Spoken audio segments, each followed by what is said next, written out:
Data and Reporting Update.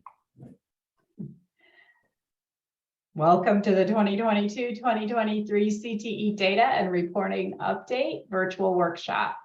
My name is Jill Kroll, and I'm a supervisor in the Office of Career and Technical Education. It's nice to see all of you. The Office of Career and Technical Education works to achieve the key objectives and targeted outcomes aligned to the goals of Michigan's Top 10 Strategic Education Plan. Please enter your name in Zoom so that when you place comments in the chat, your name appears. You can do this by clicking on participants at the bottom of your screen to bring up the participant list, and then mousing over your name and then clicking the ellipsis and choose rename. This will allow you to enter your name. Please remain on mute. The purpose of this workshop is to update CTE administrators, directors, coordinators, and others responsible for overseeing CTE reporting and data use. A primary goal is to address areas of possible confusion in reporting.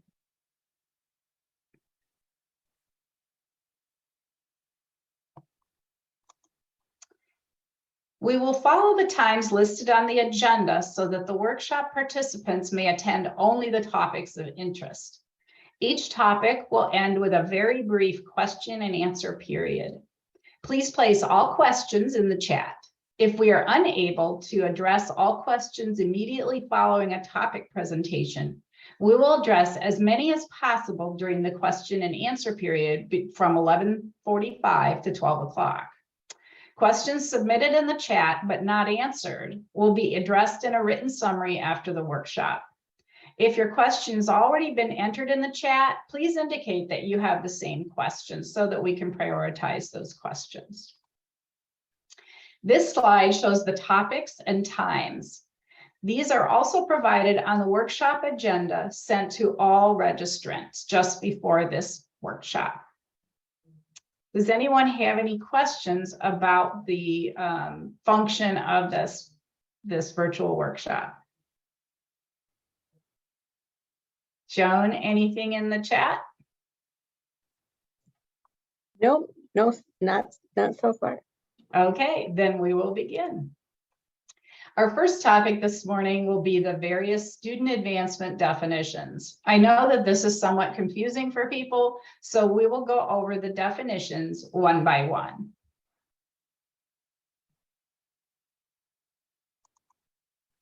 Key to understanding student advancement categories is understanding how student advancement is measured and reported and how reporting changed with Perkins 5.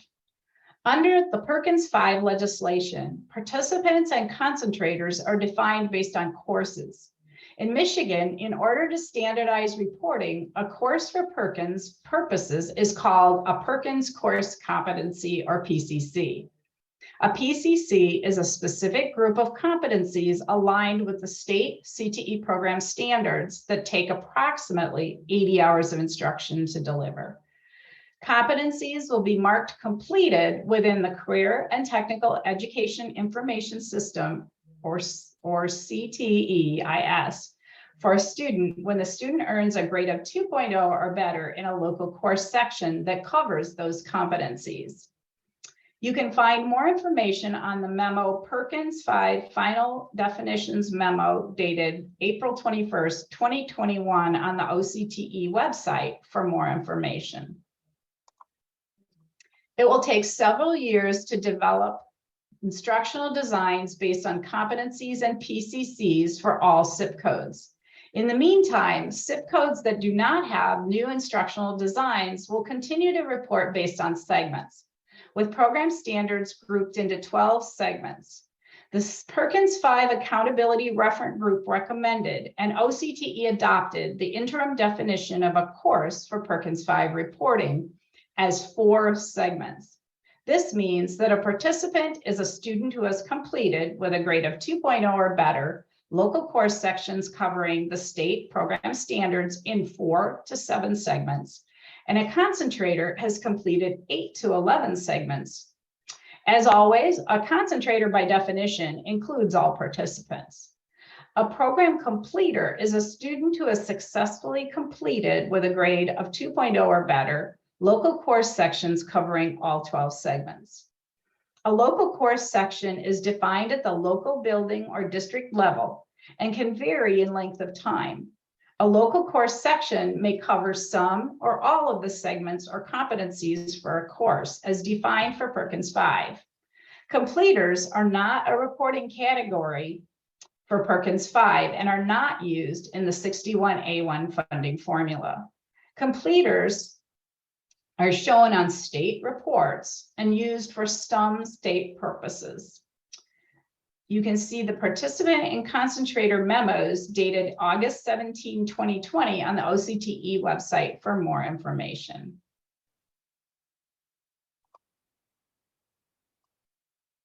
An enrollee is a new student advancement category used only when counting total number of students enrolled in CTE and in the 61A1 funding formula. These are students who are enrolled in a local course section during the school year, but for whom the number of state standards delivered do not meet the Perkins threshold for completing one PCC or Perkins course competency. This includes all students who are enrolled in a local course section in a state-approved CTE program, but either did not attain a grade of 2.0 or better, or the course sections taken covered fewer than 4 segments or less than the competencies for one PCC. The diagram shows that the student has received instruction in some, but not all, of the required content for a single course as defined in Perkins 5. A participant is a student who has met the minimum reporting threshold for Perkins 5 by completing one PCC or 4 to 7 segments. For reporting, this means that the student completed local course sections with a grade of 2.0 or better that covered all of the competencies in one PCC or 4 to 7 segments. See the memo Perkins 5 Final Definitions dated April 21st, 2021 for more information. A concentrator is a student who has met the minimum reporting threshold for Perkins 5 by completing 2 PCCs or 8 to 11 segments. For reporting, this means that the student completed local course sections with a grade of 2.0 or better that covered all of the competencies in 2 PCCs or 8 to 11 segments. In some cases, there's overlap between the categories of concentrator, concentrator plus, and or completer. More about that shortly. Concentrator plus is a weight category in the state aid 61A1 funding formula. There are 2 ways a student attains concentrator plus status. Number 1, the student completes local course sections with a grade of 2.0 or better covering 3 or more PCCs or 12 segments. Or number 2, the student completes 2 PCCs or at least 8 segments and earns a state-approved recognized post-secondary credential reported by the June enrollment report submission deadline. In some cases, there's overlap between the categories of concentrator, concentrator plus, and completer. You'll find information on section 61A1 categories in the measure of student advancement memo dated October 4th, 2021.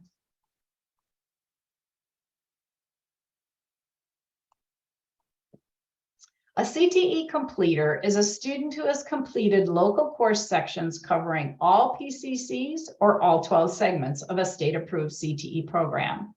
In some cases, there is overlap between the categories of concentrator, concentrator plus, and or completer.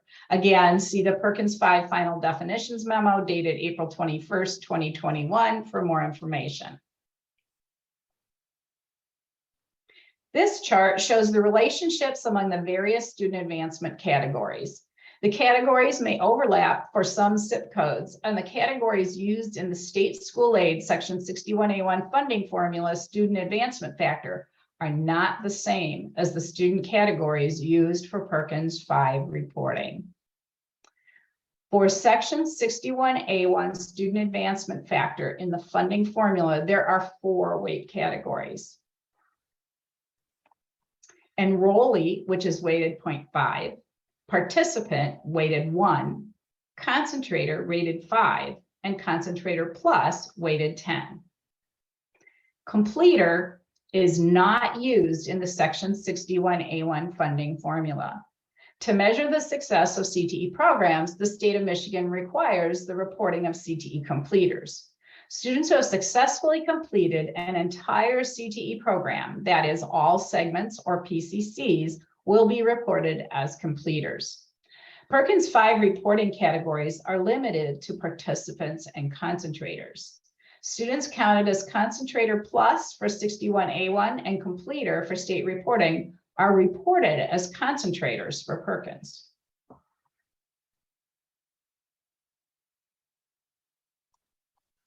This table summarizes the section 61A1 student advancement factor and the criteria for determining the student weight when reporting by segments and by PCCs. So again, you'll see that an enrollee is weighted 5, a participant 1, concentrator 5, and concentrator plus 10, with completer not applicable to the funding formula. SIP codes reporting by segments, an enrollee is less than 4 segments, a participant is 4 to 7 segments, a concentrator is 8 to 11 segments, and a concentrator plus is 12 segments or 8 segments plus earned an approved credential reported by the June enrollment report deadline. When reporting by segments, a completer is defined as 12 segments. For SIP codes reporting by competencies, an enrollee is less than 1 PCC, a participant has completed 1 whole PCC, and a concentrator has completed 2 PCCs. Concentrator plus is defined as 3 or more PCCs or 2 PCCs plus earned an OCTE approved credential by the June enrollment report deadline. A completer for SIP codes reporting by competencies has completed all PCCs for the program.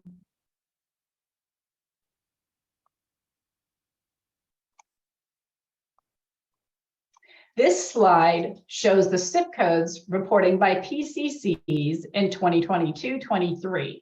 They are the same SIP codes as in 21-22 because districts are given a year to implement the new competencies. And with that, Joan, are there any questions in the chat? Mostly people are asking if the PowerPoint will be available. So the PowerPoint was sent out about half an hour before this virtual workshop by Jackie Martinez. So you should have it in your email. If you haven't yet received it, let us know. You can email Jackie and she will send it out again. Also, this workshop is being recorded and the recordings will be posted on the website. Jill, another question just came in. Okay. When do the credentials need to be reported? June deadline or August? So for inclusion in determining the student advancement category, districts must report credentials in Cteis by the June enrollment report deadline. Districts have until August 31st of the year the student graduates from high school to report credentials for inclusion in the Perkins 5S1 recognized post-secondary credential core performance indicator. Are there other questions?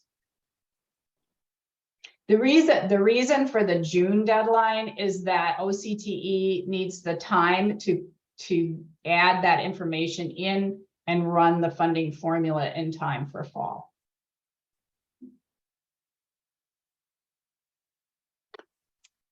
Okay, Here's one more that just came in.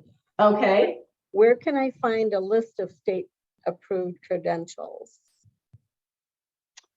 So those are listed right now on the tip sheets and the program overviews for each zip code. We are working on developing a comprehensive website that'll be searchable with all of the credentials. I don't know, Selena or Dorothy, if you have anything to add to that, but we're working on getting that website up. On the instructional design page of our website, there is a link there for the credentials that will take you to the list of state approved credentials. Oh, that's right.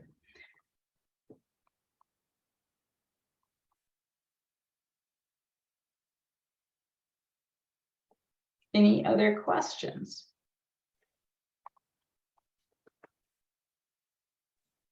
Students that are completers, will these students be counted in the 61A1 funding? Could you repeat that, Joan? Yes. Students that are completers, will these students be counted in the 61A1 funding? So students who are completers, it will really depend on whether they also met the criteria to be concentrator plus or concentrators. I believe that right now, most students who reach completer status will meet that criterion, but it's going to depend on how the PCCs are organized. But the students will be counted. It's just which weight they will fall under. But yes, they're definitely funded in the funding formula. And most of them may also meet the concentrator plus definition. But again, that does depend on the definition for that particular zip code. I think that, does that answer the question? I could go back to that slide if we have time. Yes, it looks like it. Thank you for that one. And Doug also mentioned that the approved credential list can be found on the Cteis knowledge base as well. Yes, in a form for use in uploading for reporting.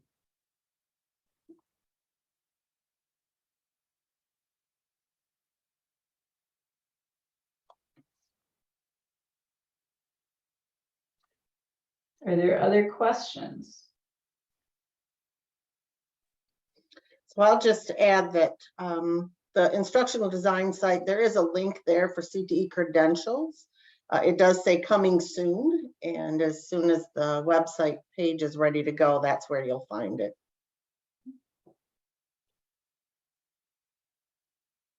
Okay.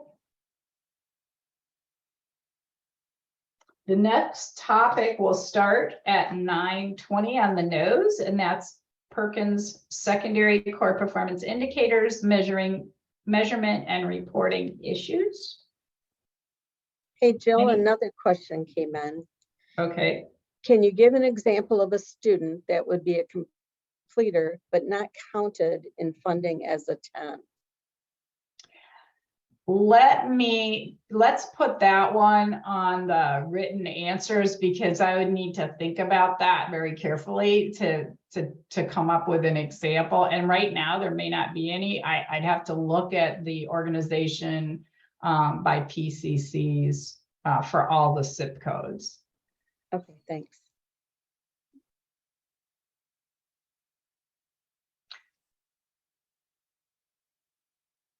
Yeah, I have to think about that. So we'll get back to you on that.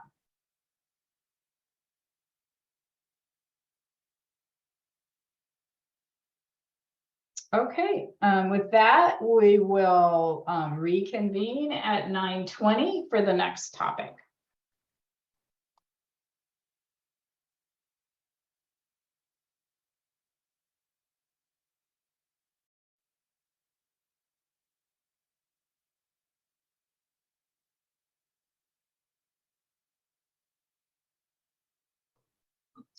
So good morning. This is Cte. I'm a research consultant in the grounds assessment, monitoring, and evaluation, the game unit from the OCTE. So I'm gonna talk about the Perkins secondary core performance indicators, the measurement and reporting issues. Next slide, please. So there are totally 7 CPIs, 2 brand new ones for the Perkins 5.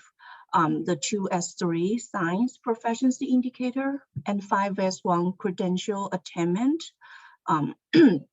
So I will go through each of them one by one. Next slide, please. So the 1S1 is 4-year graduation rate, and the denominator is CTE concentrators who were part of the 4-year cohort, and the 1S1 numerator are the CTE concentrators who graduated during the reporting year. So this is the same as Every Student Succeeds Act, the ESSA 4-year cohort graduation rate measure.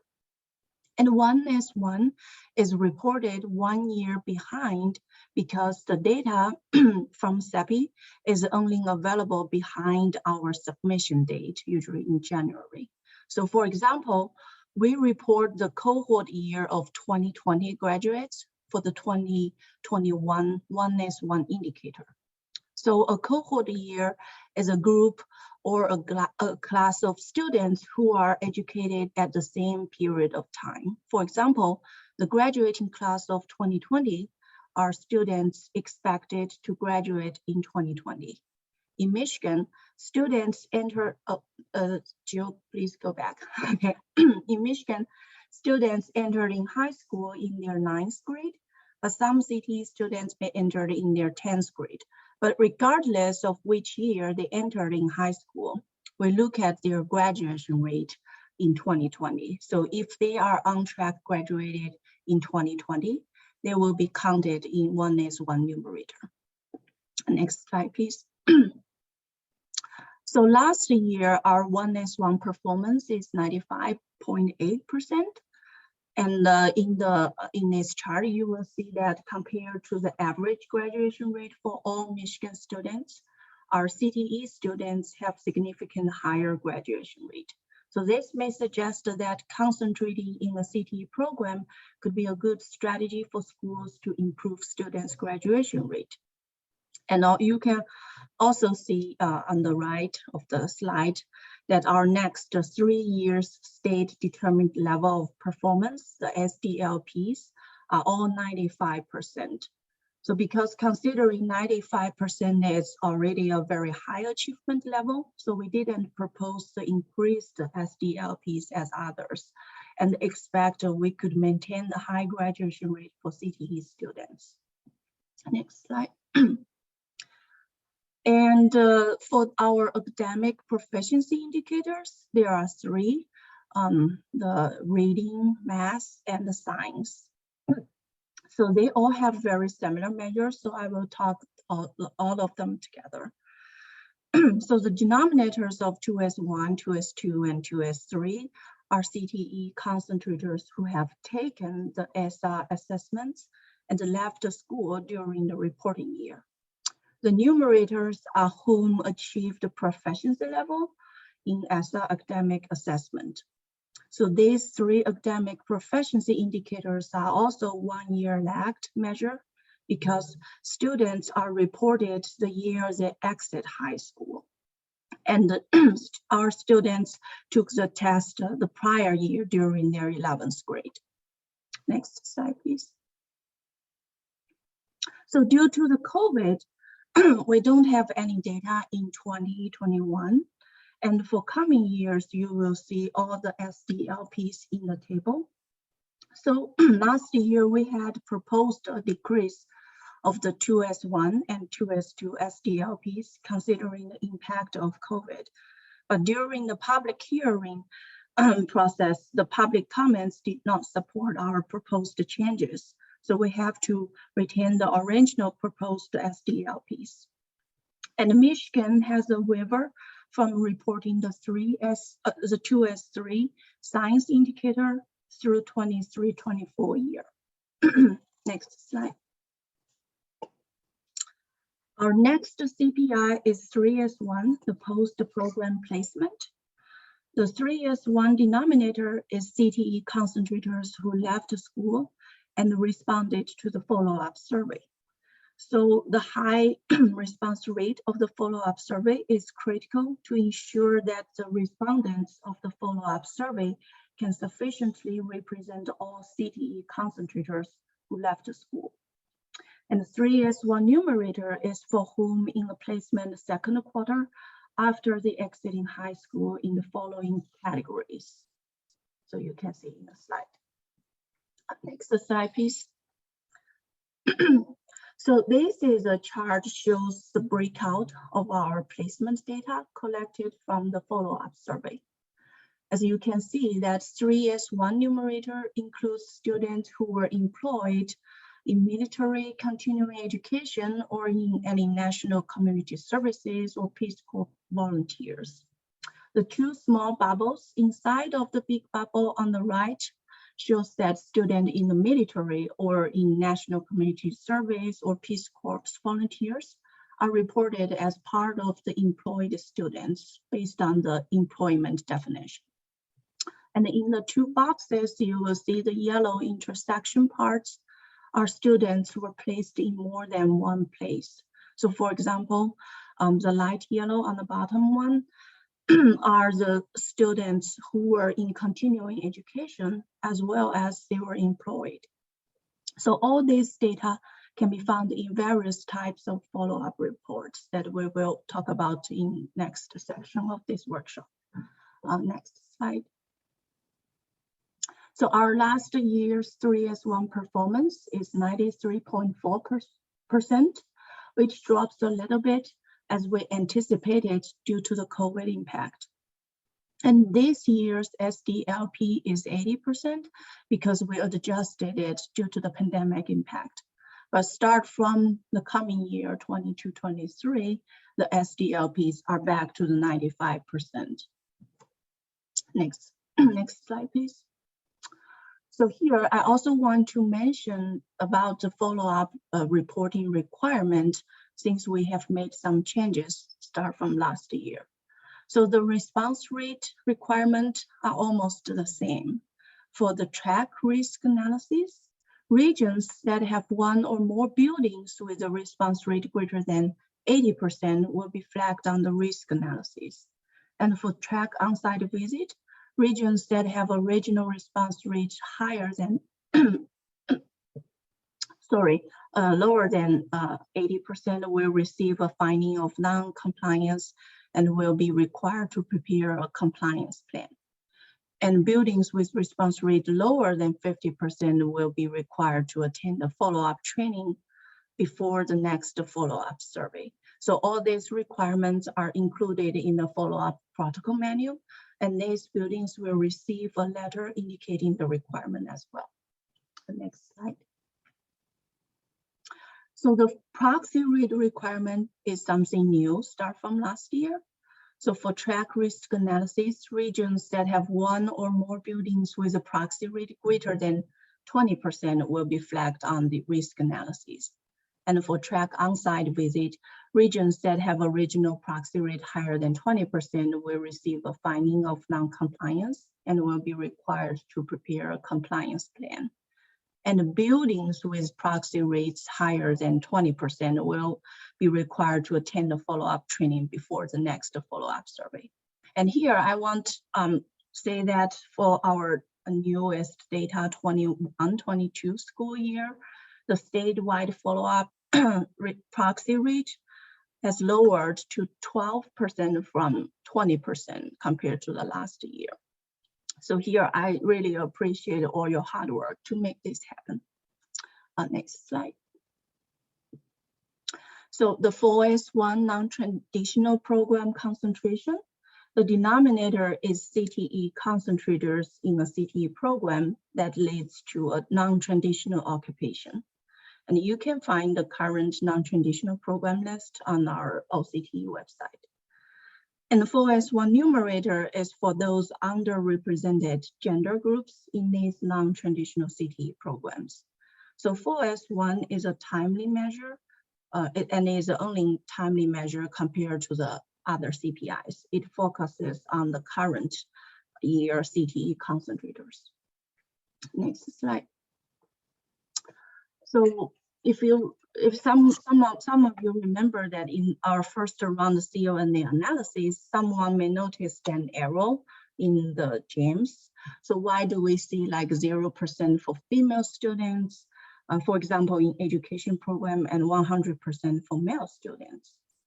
So this is an kind of error because 4S1 indicator is a gender associated measure.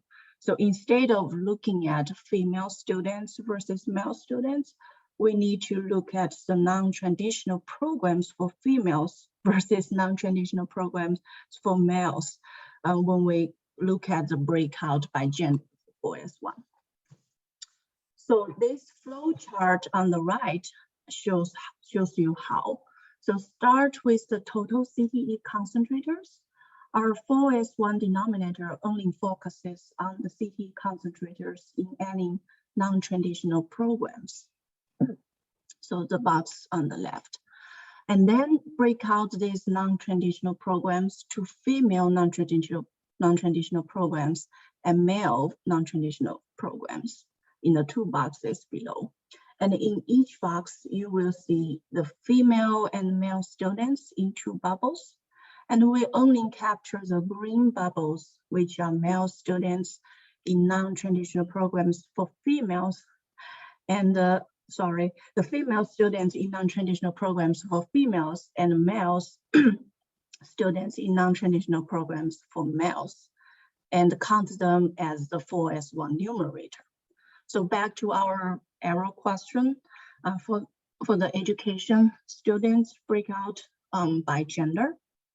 When we look at the 4S1 by gender in education program, for example, since education is a non-traditional program for male, so 4S1 in education is only applicable for male students, the green bubble on the right box.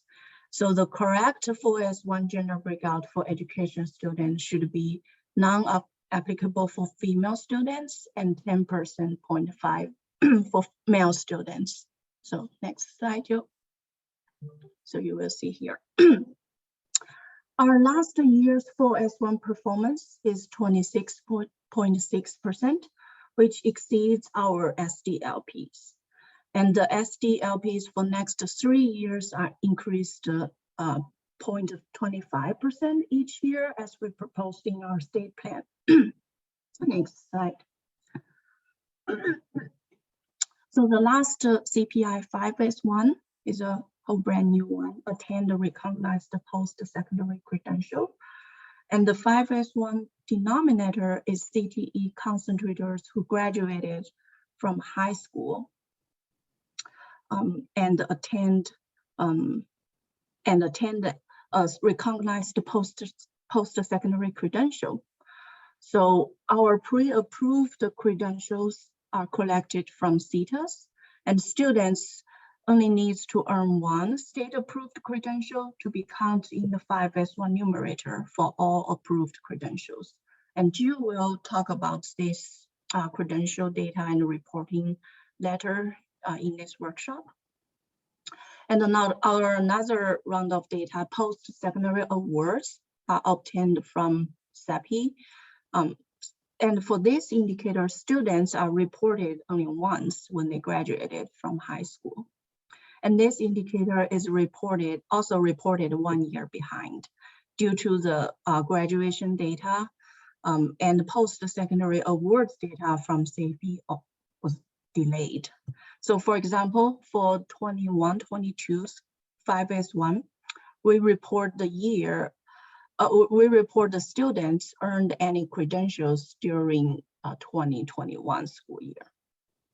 So next slide. So last year is our first time to get the 5S1, and a lot of people may confuse about it. You may wonder how our students counted for 5S1 numerator and why this number is less than I expected. So this flow chart on the right may help you to understand it better. During 1920 school year, so as you can see, I put the number here. You can see how the numbers changes. There are totally 7,506 students earned any credentials, but only 6,237 students achieved concentrator and graduated from high school during that year. And because we only focuses on these students according to the denominator definition. And also there are only 6,230 of them attend credentials during that specific reporting year. So finally, among these around 6,000 students, only 825 of them earned any approved credentials, and 350 of them earned any post-secondary awards credentials. So that comes up to our 5S1 numerator, totally 1,175. Next slide. So we proposed a big increase of the SDLPs of the 5S1 in 4 years, start from 3% to 10%. And our last year performance is 3%, just met the SDLPs. But we expect that this number will go up when we have more approved credentials. So I believe that's all my presentation. And let's check the questions. Hey, Anshin. Yeah, there were a number of questions. For CTE early middle college students, are they reported in their new cohort year, the 5-year cohort, or 4 years is the question. Yeah, I think that is a very good question. We believe because the graduation status is already categorized through Cpi, and we believe the early middle colleges students are counted as on-track graduated, although they are graduated in 5 years, but we need to double check with Cpi. Okay. The second question, when will the Perkins core performance indicators for 2021-22 be released? Yeah, so usually our CPI data needs to be submitted to the federal by the end of January. So we will release that data right after we submit the data to the federal, right after we report the data to the federal for the car reporting. So that will be usually in the late January or early February. Okay. And it looks like there might be a misprint in a slide. It said, the slide says higher than 80%. Yeah, I'm lower? sorry. Yeah. Yeah, I'm sorry. That is a mistake. So for the follow-up response rate requirement, it should be lower than 80%. I'm sorry. Perfect. And then can you repeat the proxy statement about 12%? So I'm just saying that for the newest follow-up data, the 21-22 school year data, because that is a preliminary data, we haven't released it yet, but based on the preliminary data, I see that our proxy rate has, like the statewide proxy rate is lowered to 12%. And the last year for the 2021 school year, our proxy rate is 20% statewide. So as I can see that, I know how much effort you have been trying to push this and lower the proxy rate to 12%, and I appreciate that. Okay, and can you remind us which programs are non-traditional currently? And it looks like Michelle put in a link to the non-traditional programs. So hopefully yeah, thanks. Yeah, thanks, Michelle. Yeah, so from this link, that will give you the full list of which programs are non-traditional for female and non-traditional for males. So okay, we'll find it here.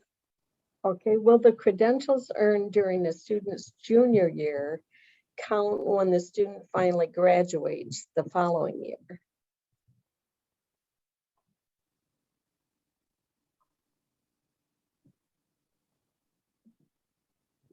The answer to that is yes. Yes. So any students earned any credential, the approved credentials will be counted, but only by the year they graduate high school. And also if they achieve the concentrator status. So maybe they won't be counted in right this year if they are junior this year, but they will be counted by the time they graduate. Okay, and the last question I have is, what if a student earns the credential in the 11th grade year, but does not take a CTE program in the 12th grade year? Will they be counted in 5S1? So yes, if they achieved like a CTE concentrators, so if they earned any credentials, approved credentials in their 11th grade and also achieved the CTE concentrators, they will be counted by the time they graduated. So next year, next grade, like in their 12th grade, they may not enroll in the CTE, but when they graduate after their 12th grade, they will be counted. And that ends our question and answer period for the Perkins Core Performance Indicators. Any questions we did not get to, we will address in writing or at the end of this workshop. So with that, we will start the credential reporting topic at 9:42.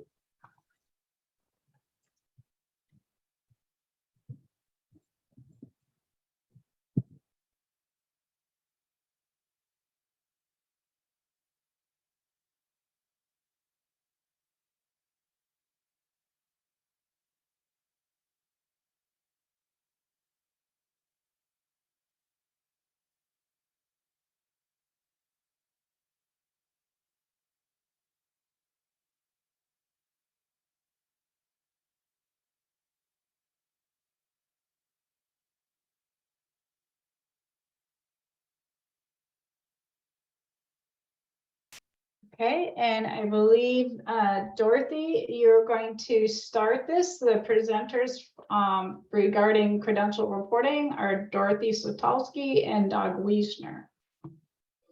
Good morning, Dorothy Switolski, Education Consultant from the Office of Career and Technical Education. We're going to talk a little more about credential reporting and who needs to report when. So in the year 2022-23, so this school year, there are only 3 additional programs that will be required to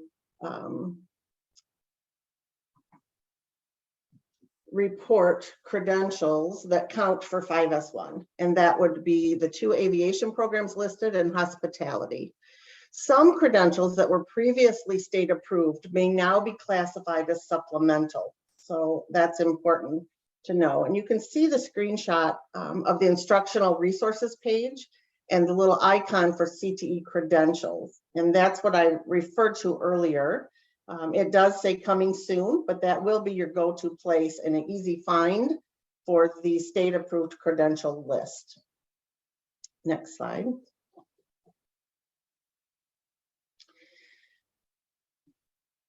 All credentials should be reported in Cteis. State approved credentials are those that count for the 5S1 core performance indicator. The supplemental credentials should also be reported in Cteis, and that's not a new thing. You've been doing that, but they don't count towards the 5S1 calculation. The important thing to know, new for this year, is that only 1 state-approved credential is required to count in the 5S1 numerator for the CPI data, and that would be any one of the state-approved credentials on the list. So it's not just one specific credential. There are options for the different SIP codes about state-approved credentials, and programs could report any one of those to be counted. Next slide. So the programs on the screen now are programs that are still reporting by Perkins 4 segments, but they have state-approved credentials that do count for 5S1. And these programs have not yet gone through the Career Pathways Grant process to move to competencies. However, because they had state-approved credentials before Perkins 5, they still count towards the 5S1 indicator. And you can see those listed, and you do have the PDF of this slideshow that was emailed, so I'm not going to read those to you. And you can see them on the screen. Next slide. So these programs are round 1 career pathway grant zip codes. And these programs are reporting by PCCs. They have state approved credentials that implemented in the school year 21-22. Next slide. As mentioned, as I just mentioned, these 3 programs are the programs that are reporting by PCCs. They were part of the Career Pathways Grant, round 1.5, and they implement this school year, 22-23. Next slide. CPG round 2 includes the 7 programs listed on the screen. They are programs reporting by PCCs with state-approved credentials. However, this year, there is a transition year for those programs. So they will not count until the 23-24 implementation year. However, if any students earn credentials in those programs, they can still be reported this year, but it's not, and they will be counted for 5S1, but it's not required until the 23-24 school year. Next slide. Finally, what's coming? Round 3 programs that are going through this Career Pathways Grant process, they're just starting, will implement in the school year 24-25. So that's just an informational slide to let you know what the next group of zip codes are going through the process. And I do want to just remind you, this was mentioned earlier due to one of the questions, but the reporting timeline for credentials to be counted for the 61A1 formula, they must be reported in Cteis by the June enrollment report submission deadline. And to be counted for Perkins, you have until the August deadline. Next slide. And I'll turn it over to Doug.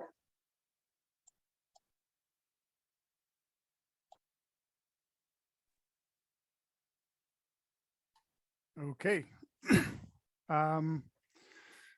So now we want to talk a little bit about how you would enter your credentials into Cteis. And the first thing that it's important to know about entering your credentials is that they are entered and tracked by program.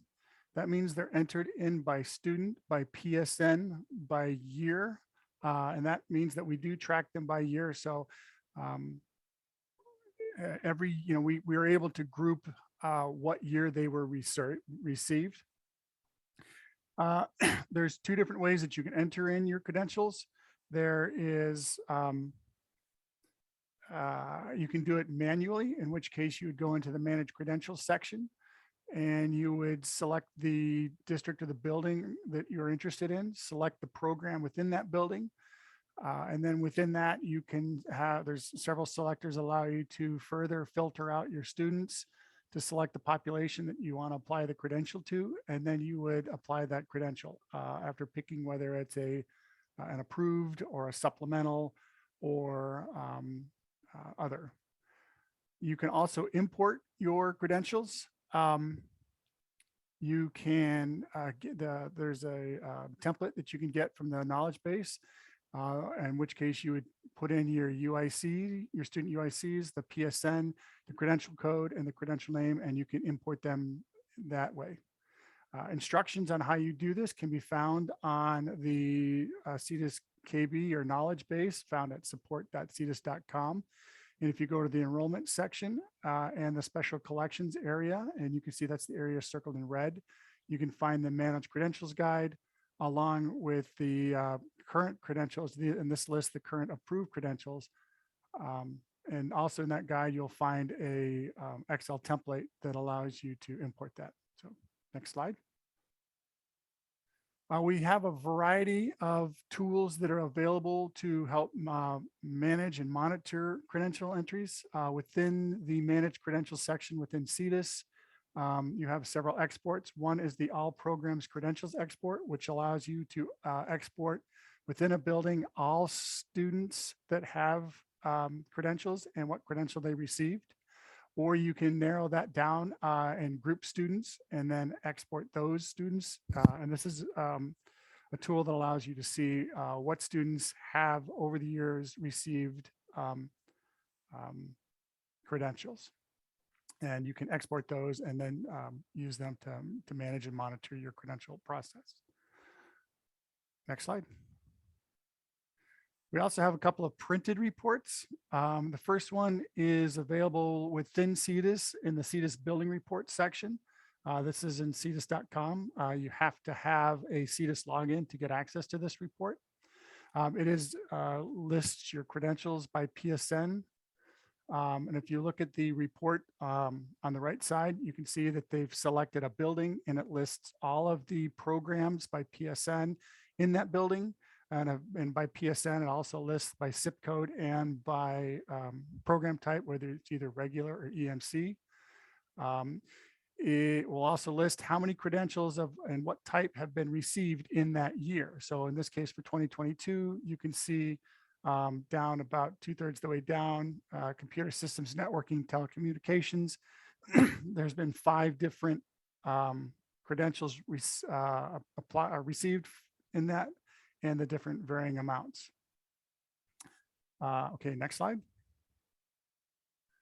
We also have a public report, and this is available on reports.cteis.com, and it's a credential summary, and it summarizes the credentials received either by state, or you can select a region or a district or a building or a zip code. And you can see the report on the right shows the listing for statewide. In this case, you can see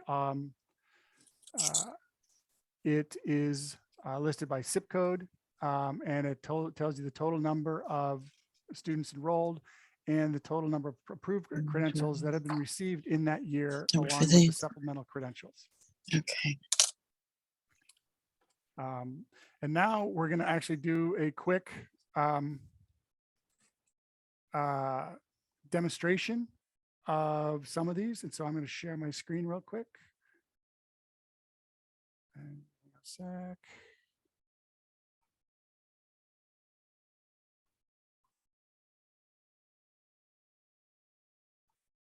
Okay, hopefully everybody can see this now. And this is the actual managed credentials section of Cteis, and you can see you can select your district. This particular button right here is the All Programs Credential Export, which will list all the students with credentials. You can then select a program, which will give you information about the program, and then you can further select students using current courses or enrollment status, which will then list students, which then you can export. You also have available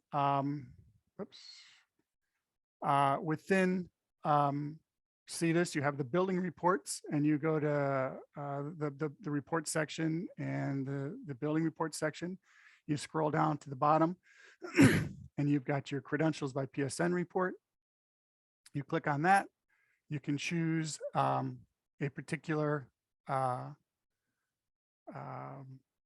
building you want to look at. In this case, it's listing 2023, which no one has received any credentials for. So we go back to 2022. You can see the breakout of different programs and the credentials they received. We also have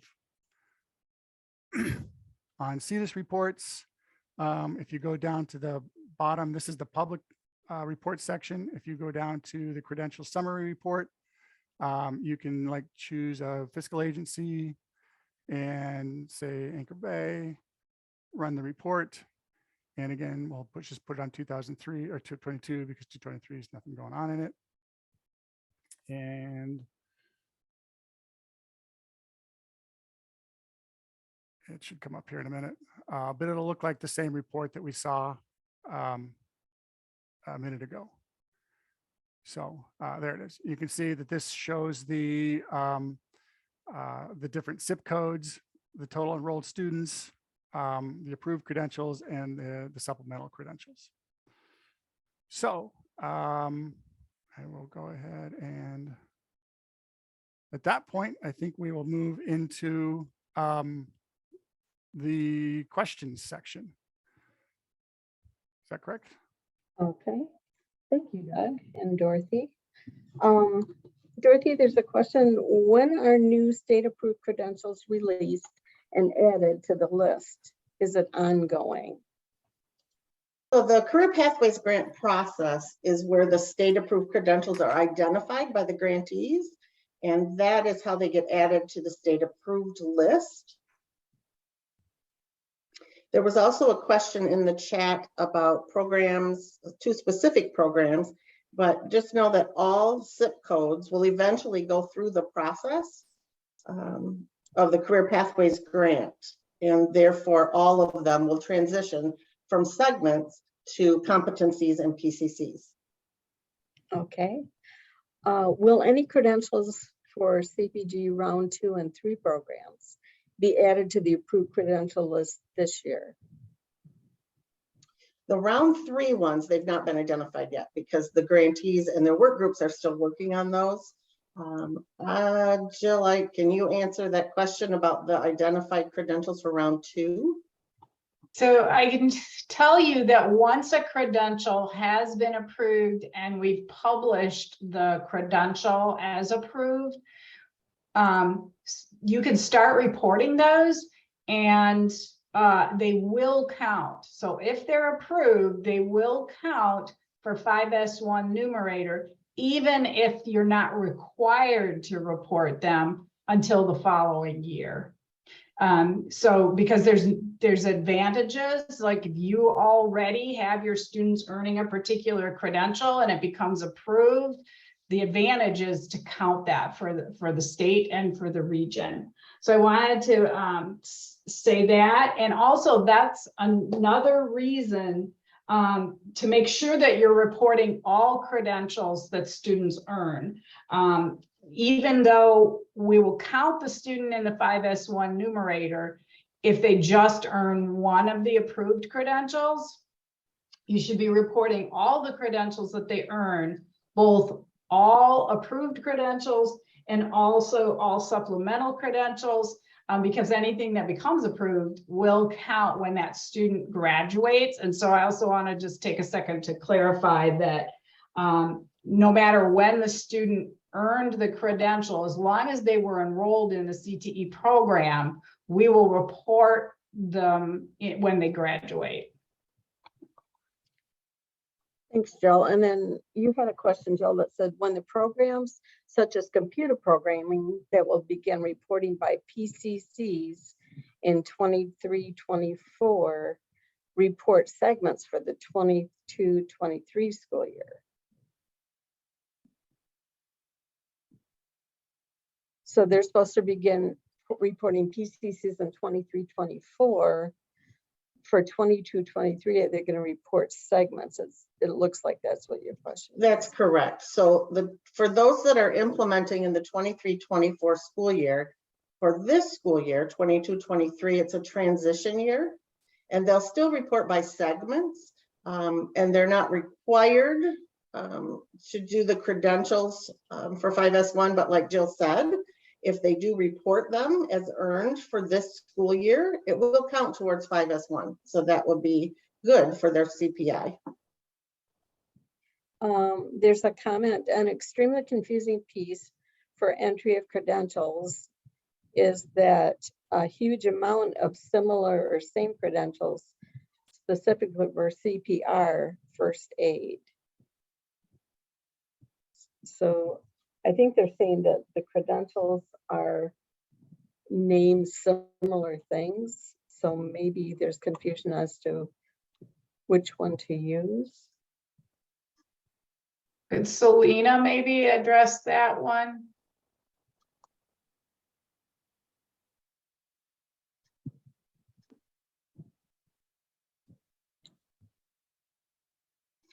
I do think there are multiple listings based on vendor.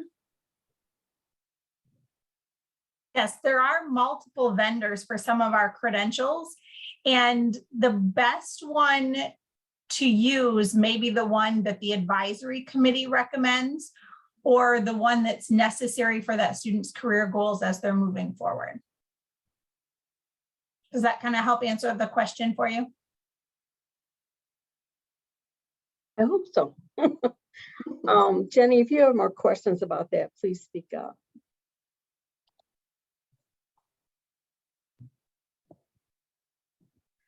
Okay, and then Dorothy, I think you answered Lisa's question about lease programs stay with segments, the 100202 and 110801. So let's go on then. Can reports include sending district? This is for Doug. As a CTE center, we are asked by our constituent districts how many credentials are earned by their respective students. Currently, they do not, but that is a good suggestion, and I will add that to our suggestion list and see if we can't get those out as soon as possible. Okay. Another question about credentials. How are supplemental credentials selected for inclusion on the list? Is anything that is submitted for review automatically added to the supplemental list if it doesn't meet the requirements for approval?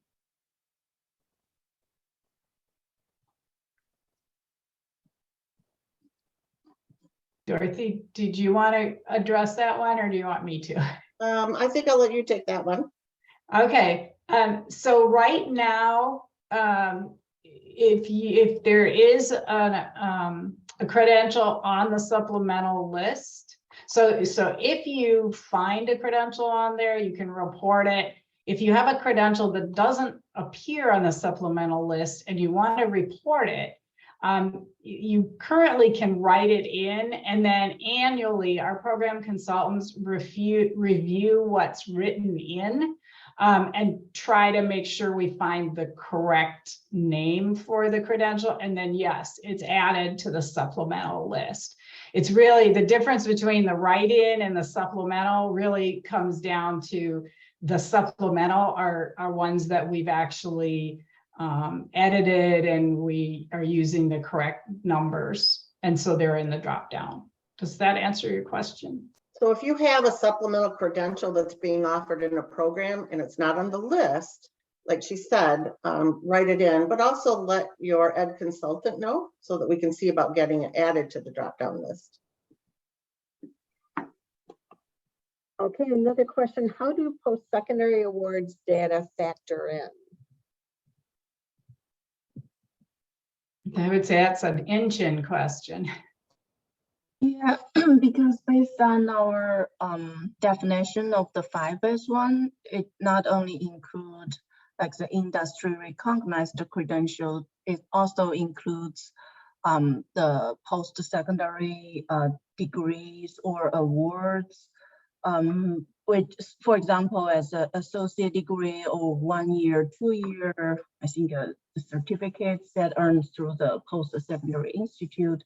So those pieces of information currently we didn't collect it through Cteis. So because Cpi already have those information from their post-secondary database, so we just grab those and combine with our what we collected in Cteis, the industry recognized credential, to form the 5S1 numerator. Okay, that concludes our questions. I do have one last comment, and although only one of the state, I should say any one of the state approved credentials is what counts to be counted for the 5S1 core performance indicator, we all know that more than one credential, we have students earning more than one credential, and that would be you know, the preferred. We don't want to stop at one. I guess that's where I'm going with that, right? We have students earning all sorts of credentials, and that's an awesome thing that we want to encourage and have continue. And we also want to be able to share that information, and if you enter it, then it can be reflected in your reports. So I want to continue to encourage you to report all the credentials being earned by students, because that's really important information. And that Okay. information with that new report that Doug just showed that you can generate is a wonderful thing to show to your advisory boards, your Board of Educations. It's a great piece of data. Okay, with that, we'll conclude the credential reporting presentation, and we will reconvene to for slides on special populations at 10:07.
I will present the definitions and data sources for special population students.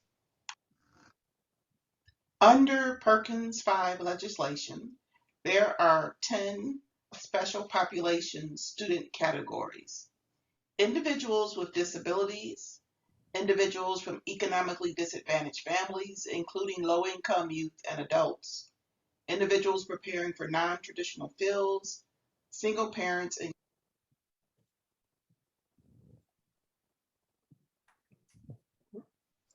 I will present the definitions and data sources for special population students.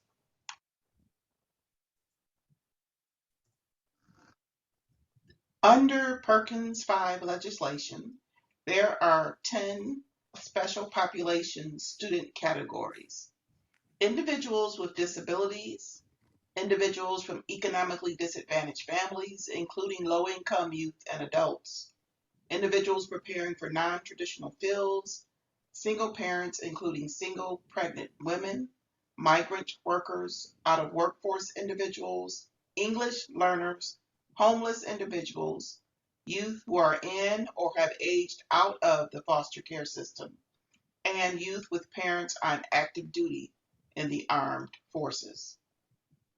These are all the categories under Perkins 5. If you would like more information on special populations, student categories, or the definitions of each student category, please click on the links below in the resources. The definitions are located in the Administrative Manual under Section 6, entitled Special Populations. The data collection for special populations has two categories. Student categories pulled from Cepi's database into the Cteis database, and categories that are reported directly in Cteis. Those categories that are pulled from Cepi's database are homeless individuals, youth who are in or have aged out of the foster care system, youth with a parent who is a member of the armed forces and is on active duty, individuals from economically disadvantaged families, English learners, individuals with disabilities, and migrants. So all of these categories will be pulled directly from Cepi's MSDS system and pulled into Cteis. Now, categories that are reported in Cteis are out-of-workforce individuals. This category replaced displaced homemakers from Perkins 4.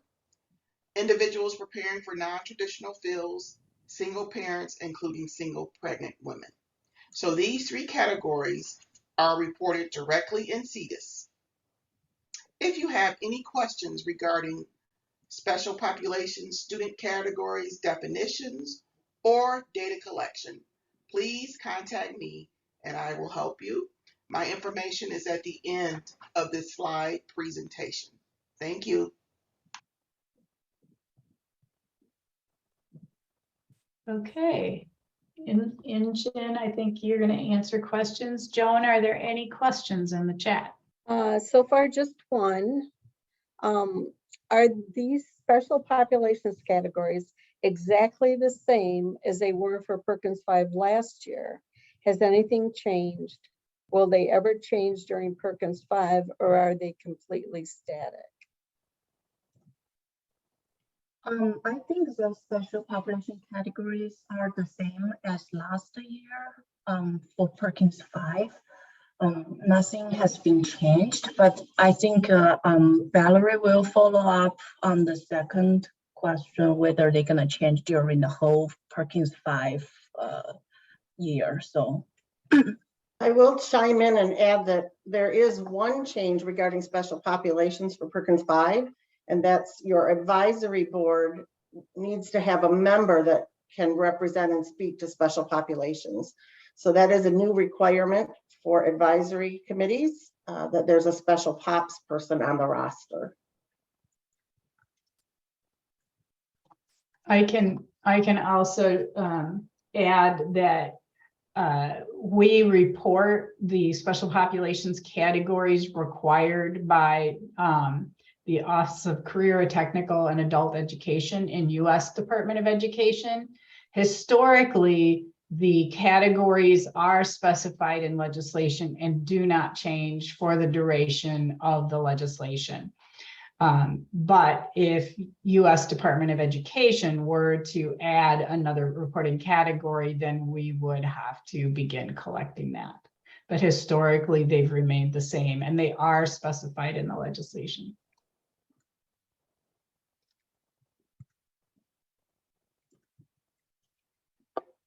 Okay, that's all the questions I have. Okay, well, we'll wait and see if any other questions appear in the chat, but if not, we will begin the next presentation on work-based learning reporting at 10:25.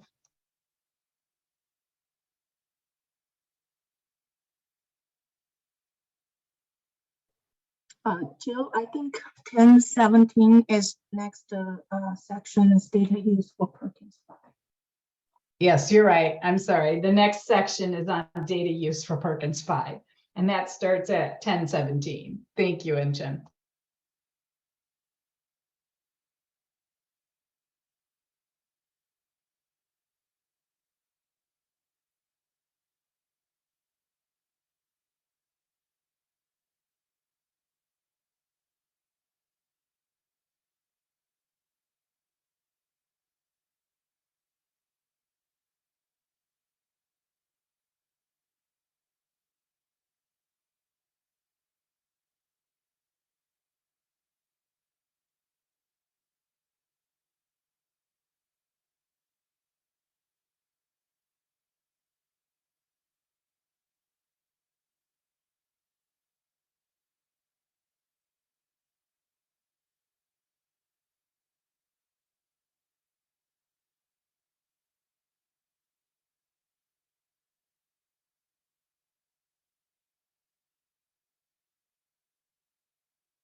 Hello, it's Intu again. So since Muhammad is not here today, so I will present the data used for Perkins 5 section for him. So if any questions that we cannot answer it today, Muhammad will follow up with you later. Next slide. So Perkins regions utilize regional core performance indicator, the CPI's data, to plan annual regional activities for the grant application. And activities must address CPIs required for the regional improvement plan, the RIP for SDLPs not met. So we will have a chance to expand this topic during the coming OCTE fall update. And we may ask input from you, like what data you need or what data format you prefer for using the CPI data for planning activities. Next slide. So all our 27 Perkins regions are required to also complete the comprehensive local needs assessment, the CONA, biannually to ensure it is utilized properly in the annual Perkins grant application. And some of the data that we need to use for the CONA, for example, the My School data will be used to determine graduation rates, academic proficiency in reading, math, and science to compare all Michigan students with Cte students. And labor market information, the LMI data, will also be used to project a high skill, high wage, or in-demand employment opportunities for the next 10 years. And the follow-up data, which is specific, the X0610 Cteis reports, will be used to determine the total placement and related placement by program serial number, the PSNs. So I think that's a very brief overview of what kind of data use that we will need or we will use for the Perkins 5, like the activities for grants application as well as for the CONA analysis. So any questions?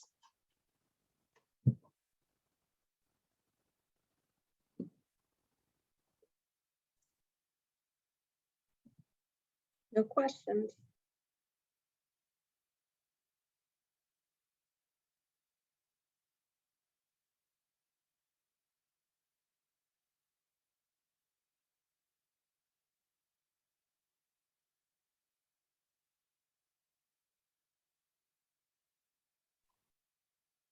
So now the next topic will be work-based learning reporting, and that will start at 10:25. In the meantime, if you have questions about use of data in Perkins 5, you can continue to drop those in the chat.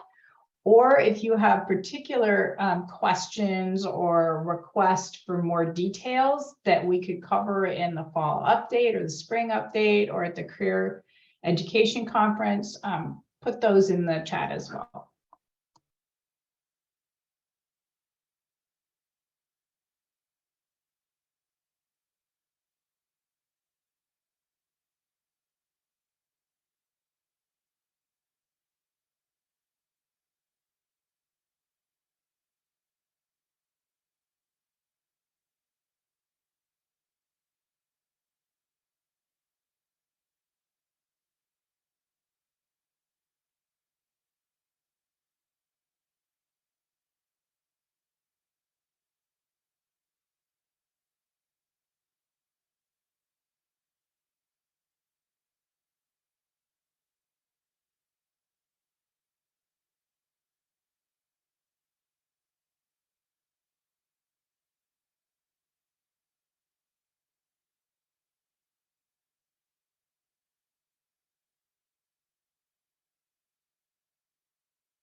Okay.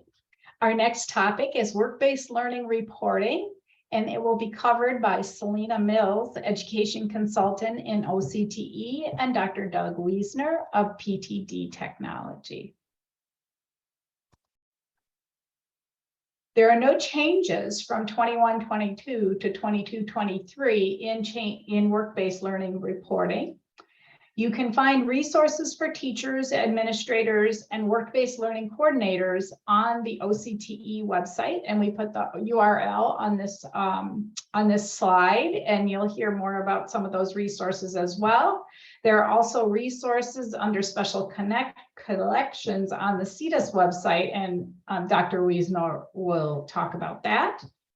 And OCTE is continuing to work with student information system vendors to improve the ease of data collection.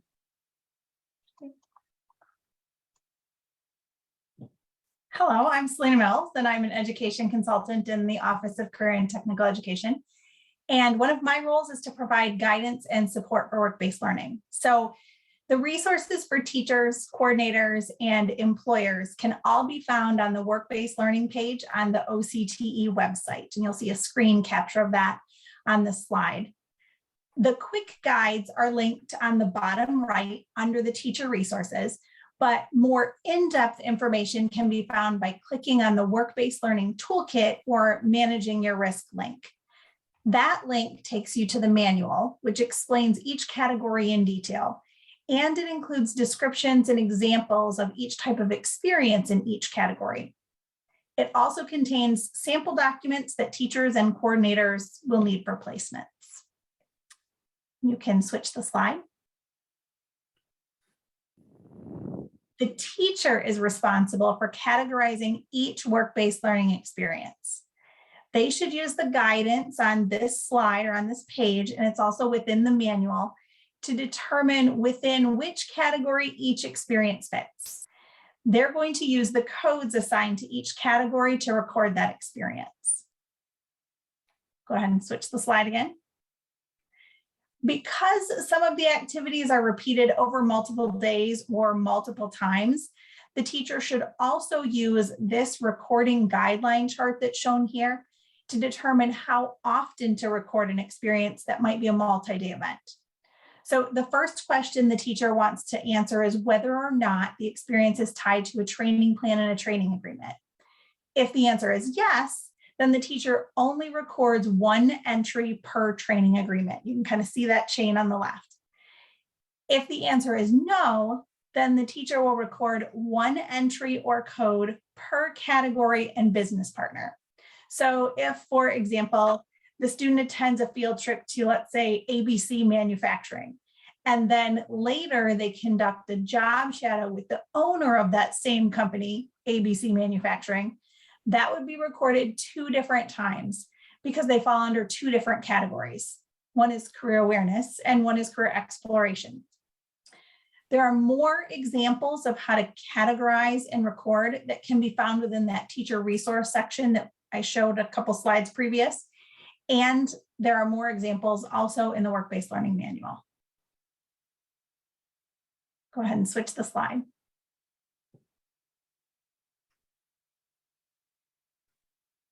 Okay. The next thing we want to talk about a little bit is some of the resources that are available for you, specifically those found on the cteis.com site. This is the knowledge base. It's support.cteis.com. Once again, if you go to the data entry section and look to the special collections, you will see the work-based learning guide, which will demonstrate to you how to enter data into the system.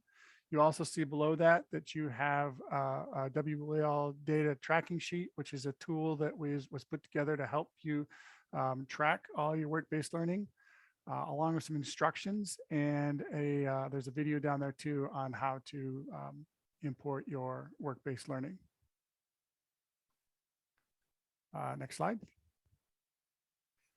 So, like credentials, work-based learning is ultimately tracked by program. So we track it and report it by student, by program, or PSN by year. However, unlike credentials, you can enter the data into the system either by program, where you're just listing the students within a program, or you can associate it with courses.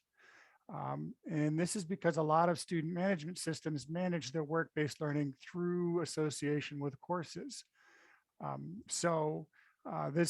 We've modified Cteis to be able to allow you to do it both ways, depending on which way you manage your work-based learning or your student management system does it.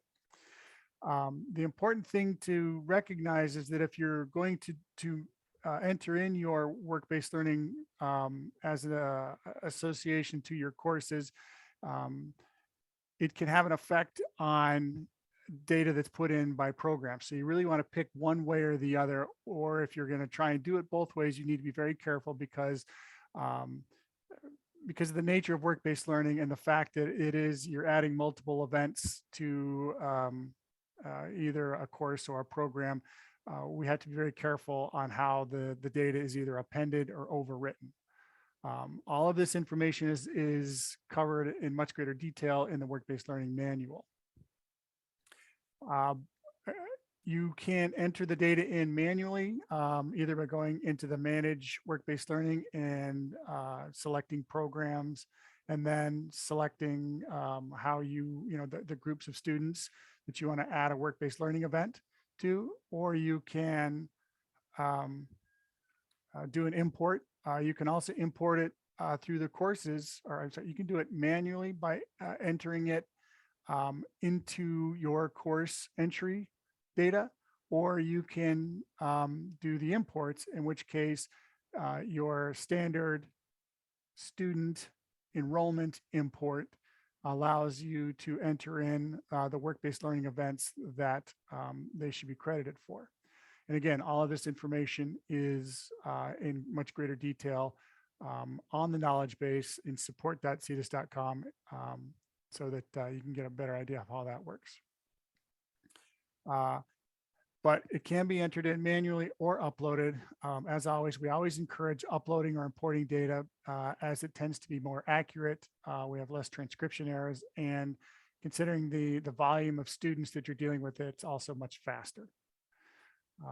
And as always, you should use the tools that we're going to talk about in a minute provided to you to verify your work-based learning data and make sure that it's verified by your instructors or work-based learning coordinators. Next. As mentioned, we provide a lot of tools for monitoring work-based learning. You want to use these tools to monitor data quality as well, and to make sure that the data is going in correctly, but you can also use them to monitor program quality. Are the programs taking advantage of work-based learning and reporting them accurately? If you do have any questions regarding work-based learning, specifically in terms of how to report work-based learning, what category it falls into, you're asked to direct your questions to OCT program consultants. If you have questions about the logistics or how do I get this data in there, or I know what my work-based learning events are, how do I get them into the system correctly, you can contact the Cteis help desk, and we will be happy to help you get your data into Cteis. If you can envision a new report or a new tool that would help you manage your work-based learning better, we're always looking for suggestions, and you can contact Dr. Valerie Milton, and she will take note of those, and we'll work on providing new tools. Next screen. So some of the other tools that we have available to us, this is in the public reports on reports.cteis.com. And this is a summary report that can be run by state or by region or district. And it lists by zip code, so all the zip codes in this case in the state or in a region or a district or a building. And it will list all of the students that have participated in at least one A event or one E event or one P event. As you can see, the columns go across. It will tell you the total number of enrolled students. It'll tell you the total number of students with at least one work-based learning event. So you have this available to review your work-based learning. Next. This is the building report. This is the work-based learning building report, and it is available within Cteis, and it allows you to choose a building, and it will list every PSN or program within that building, and will break out the number of students enrolled along with the number of events that the number of each student that has participated in a type of event. This is available to you, and I'll pass it on to Selena to explain how this might be useful. Thanks, Doug. There are 3 really important ways that you can use this report as a building administrator or as a work-based learning coordinator. First, you can look at the report and review it for the purposes of data validation. So there may be some issues that pop out just by doing a really quick review. For example, if you see youth apprenticeships reported in a program and you know you don't have any US DOL registered youth apprenticeships in your building, then you know you have a problem that needs to be corrected in the future, whether that's a recording error or a categorization error that you need to work on. Second, you can really use this report for the purposes of program improvement. If you notice that a program doesn't have any data recorded under 1 or more categories, that might be an area of growth for that program in future years. So you could use that information to help your program staff set goals, or there might be some barriers that you need to help them overcome around work-based learning in that particular category. And then finally, this is a really great way to see and celebrate successes. This information really lets you tell a story about the great things that your programs are doing, and it can be something that you celebrate. You can use this information to promote your programs to your community partners and also to really recognize their efforts around helping students to be prepared for future careers. So this should be a really valuable report that you can use in a multitude of ways. All right. This last slide is just kind of a summary of some of the tools that are available to you to monitor your work-based learning. We do have the Cteis.com, the building reports that we just showed you that's available. We also have the summary reports that is available on reports.cteis.com. We also have exports. It's not listed here, but the similar to the exports that we have in managed credentials, we have exports that are in managed work-based learning that allow you to export student lists and the work-based learning events that they have. So you can kind of create your own spreadsheets and manage your data that way. So lots of tools that are available for you to take advantage of to really get a snapshot of what's going on within your work-based learning and manage it and monitor it. And with that, I think we'll open it up to questions. Let me jump in here really quick and just point out for people who may not be familiar, on this slide under building reports, anything that's on Cteis.com, you need a login. So if you are not a Cteis user, your building will have a Cteis user, and that's the person you need to contact to ask them to run the report for you. Things that are on reports.cteis.com, those are public reports and can be run by anybody.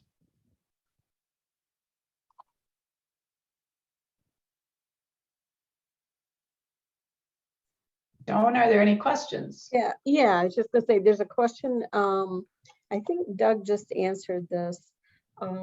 Has a detailed work-based learning export for an entire CPID fiscal agency building been worked out yet? I think you just mentioned there was an export. Does it cover all those things, Doug? Well, I have to take a look at it closer, but we do have exports that allow it. And we have been getting some feedback on what would make those exports better, and we are trying to incorporate those into them. So I'll take a look at this, and if it's not quote unquote worked out yet, then it will be soon. So Okay. And they're asking, would it be by student? Could they get it by student? well, if the exports that are within the managed work-based learning are by student, so I would imagine that the answer to that is yes. Okay. And then when will these reports be active? Currently, the message says unable to get report parameters. That error actually is a caching issue. And I think someone else mentioned that we're running into weird caching issues that we're actively addressing. If you ever run into an error like that, just hit refresh, refresh your screen, or Control F5 to ensure that you're getting a full refresh. But that is a known issue that it's a caching issue, and we hope to have that fixed very soon. So just to clarify, the reports are available on the website. If you can't see them, then try refreshing or hitting Control F5. Correct. Thank you. Okay, that's all the questions so far. If we've got time, do you want to go back to some of the questions we didn't get covered? Sure, we've got about 2 minutes. Hold on a second.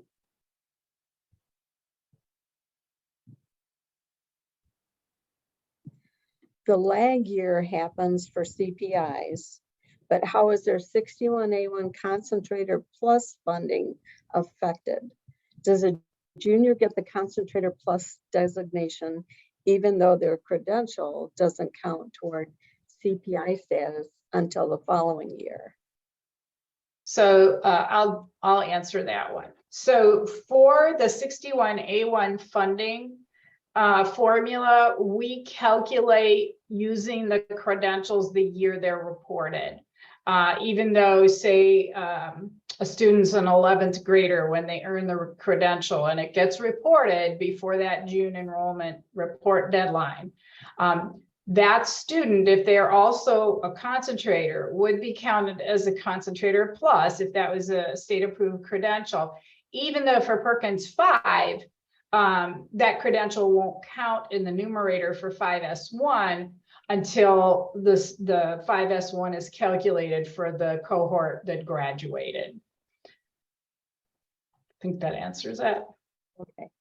Okay, and I just got a comment here that they tried to refresh and it didn't have any effect for the status reports. So if you're having technical problems with either Cteis.com or the reports webpage, go ahead and contact PTD and they should be able to help you. And that contact information is on the last slide of this presentation. It can also be found on the Cteis.com website, the help desk email and phone numbers. Okay, and they heard that the advisory board must have a special POPs representative. Can the special POPs representative be an internal member or must it be an external partner member? The special POPs representative for advisory boards can be internal or external. It just needs to be somebody who can speak to and be an advocate for special populations. And remember, that's not just special education students. It's the whole list of special POPs that Valerie's presentation covered earlier in this slideshow. Okay.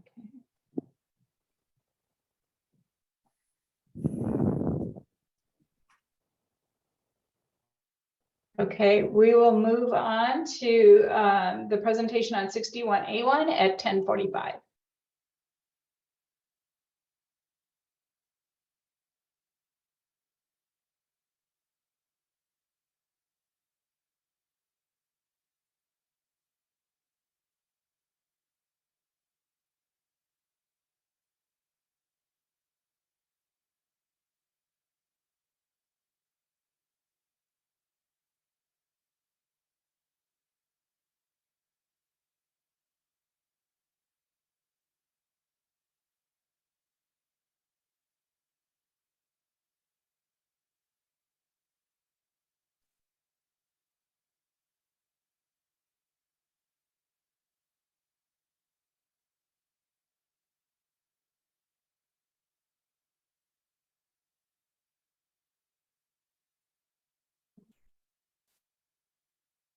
Okay, this presentation will cover the formula calculations and common pitfalls related to reporting enrollment for Section 61A1 funding.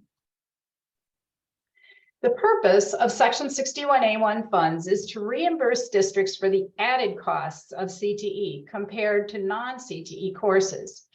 Added costs are costs over and above the cost of a non-CTE course. The non-CTE cost is determined to be 1/8 of the state median foundation allowance in most cases. Districts are expected to support CTE instruction with foundation allowance funds, just like other courses. This is why 61A1 funds cannot be carried over, because if a district did not expend the funds, they can't show that they had added costs. Note that for 2022-2023 only, available 61A1 funds increased by $10 million. In usual years, the total 61A1 funding available for distribution by formula is $37,611,300 minus $800,000 for reimbursed administrators under Section 61A2. The funds available for distribution by formula are split 60-40, and 60% of the funds are distributed based on the state added cost rank list. 40% of the funds are distributed based on local priorities.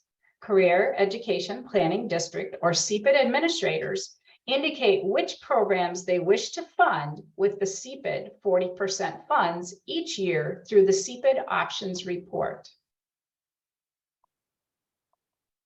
The 60% funds are distributed to the top 20 zip code programs on the added cost rank list. The formula is also based on the cost of each program, determined by the median expenditures reported for each zip code, the number of students enrolled, and student advancement. Each CPID's portion of the 40% funds are determined by the CPID's percentage of concentrators compared to all concentrators in the state.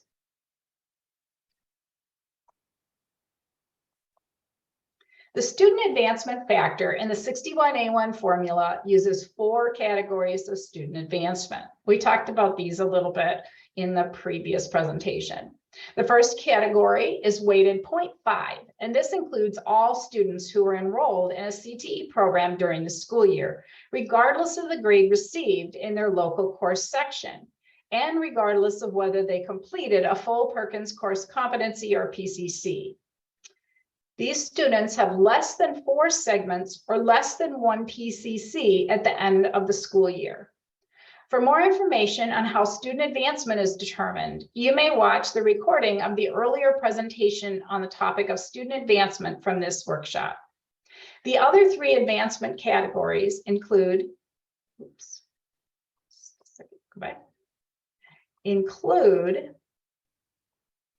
participants, 1 PCC or 4 to 7 segments, weighted 1, concentrators, 2 PCCs or 8 to 11 segments, weighted 5, and concentrator plus, which includes students who advanced beyond concentrator status and had either 3 or more PCCs or 12 segments at the end of the school year, or reached concentrator status and earned a state-approved credential reported by the June enrollment deadline in Cteis.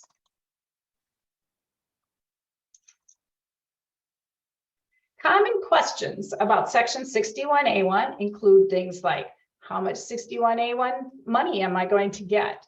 Why didn't a program receive any 61A1 funds? Why is the amount of 61A1 funds generated for a program so low? Where can I find the amount of 61A1 funds generated?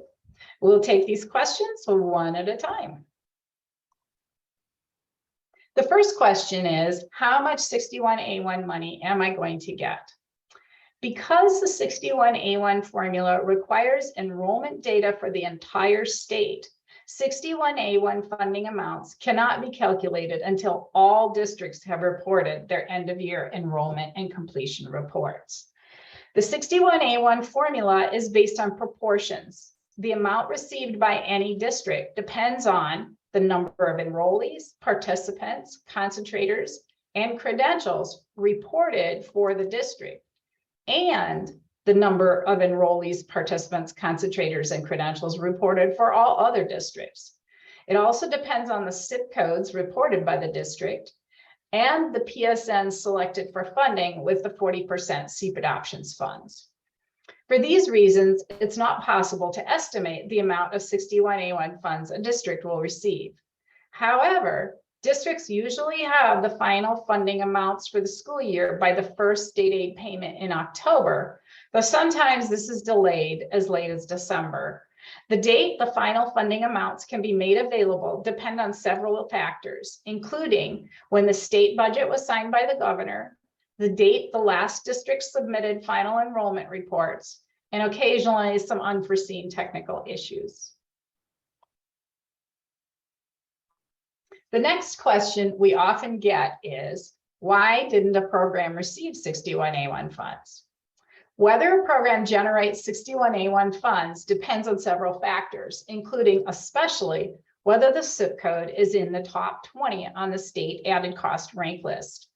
You can find the state rank list on the OCTE website under Funding and Monitoring, State School Aid Act Guidelines and Information. The document 2019 state rank list shows the rank list factor for each program in the top 20 on the list. If a program is not among the top 20 zip codes on the rank list, it will only generate funding if the CPID administrator designated the PSN for funding with the 40% funds. The other factor that determines funding is enrollments.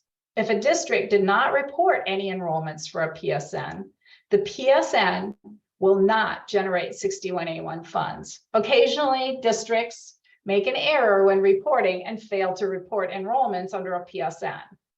Note that whether a program receives 61A1 funds is independent of whether it generated funds, because a fiscal agency may expend 61A1 funds on any eligible program. Another common question is, why is the amount of 61A1 funds generated for a program so low?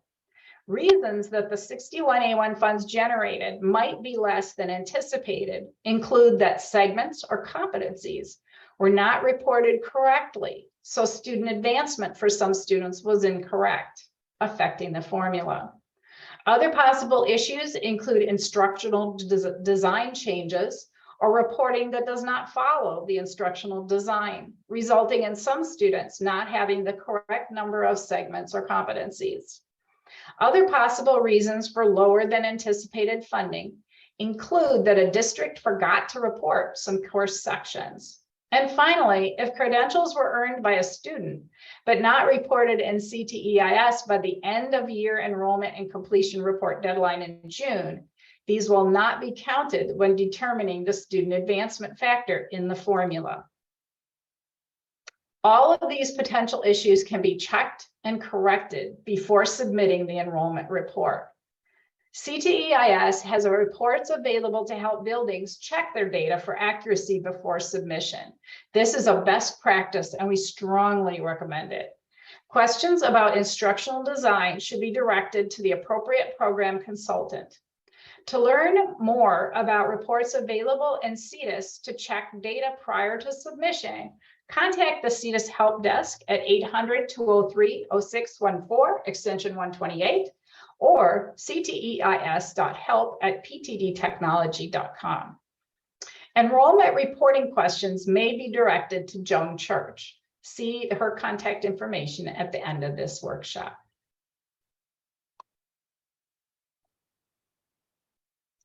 You can find the amount of 61A1 funds generated for each PSN on the XO 107 report on reports.cteis.com. This public report can be found under the state aid funding header on the left navigation pane shown by the red arrow. State total section 61A1 funds are shown on the XO 110 summary report, indicated with the yellow arrow. This report shows programs in state rank order and total state funding for each program. An example of the XO 110 summary report is shown on the next slide. To read the EXO 110 summary report, look at the column headings in Aqua.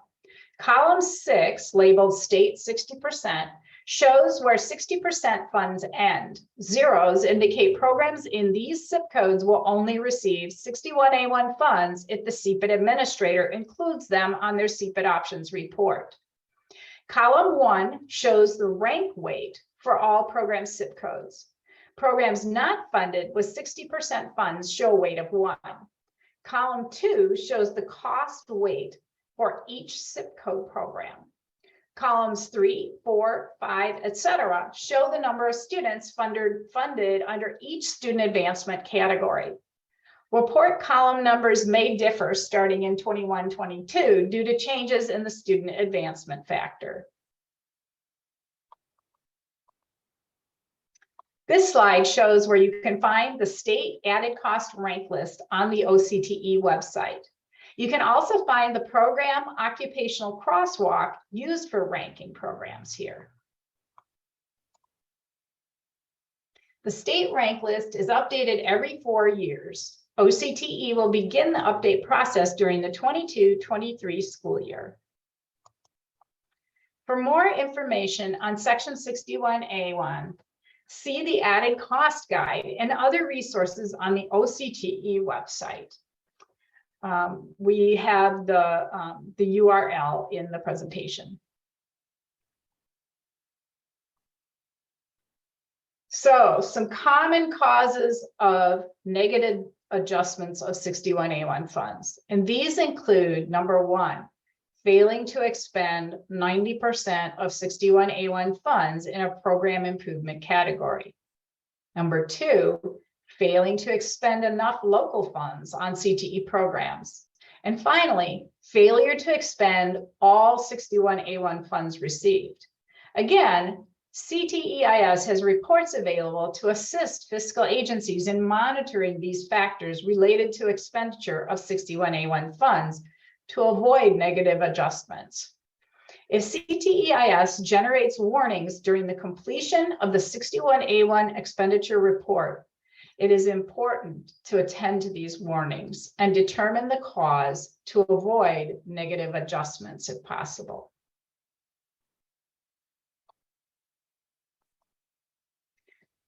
Questions about CTE enrollment reporting or Section 61A1 formula should be directed to Joan Church. Okay, Joan Church, are there any questions in the chat? Yes. If OCTE will begin the update process for updating rank lists in 22-23, when will the rank list be officially updated and begin to affect 61A1 funding?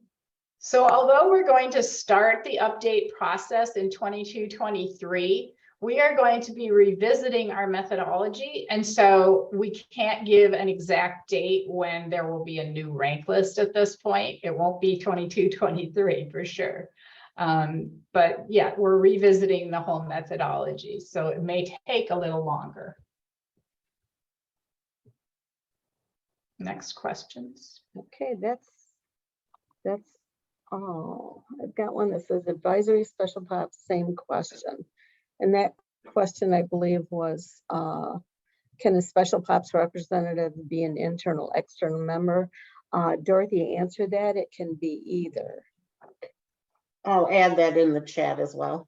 Thank you.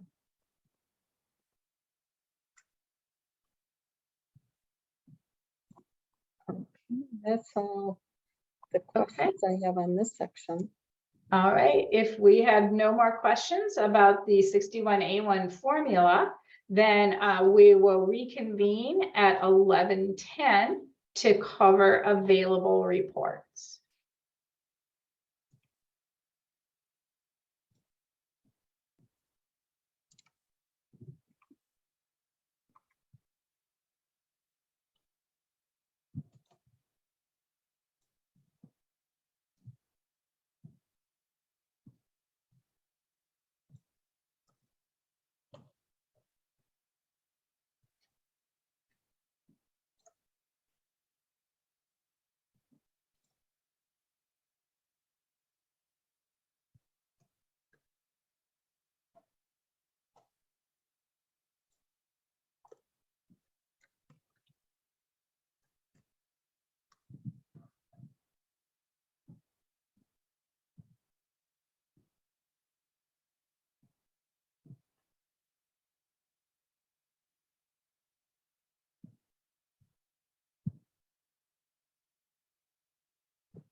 Well, we're waiting, another question came through. If 61B funding is being added to the expenditure report this year, are other funding sources being added as well? 61C, 61D, 61I. I don't believe so. I think that I know A and B are on there specifically because we need to know those amounts so that we know if there's, for 61B, we need to know if there's going to be carryover. For 61A1, we have to make sure that all the funds are spent. I believe the 61I would be included in, I don't know if the category says other resources or something like that.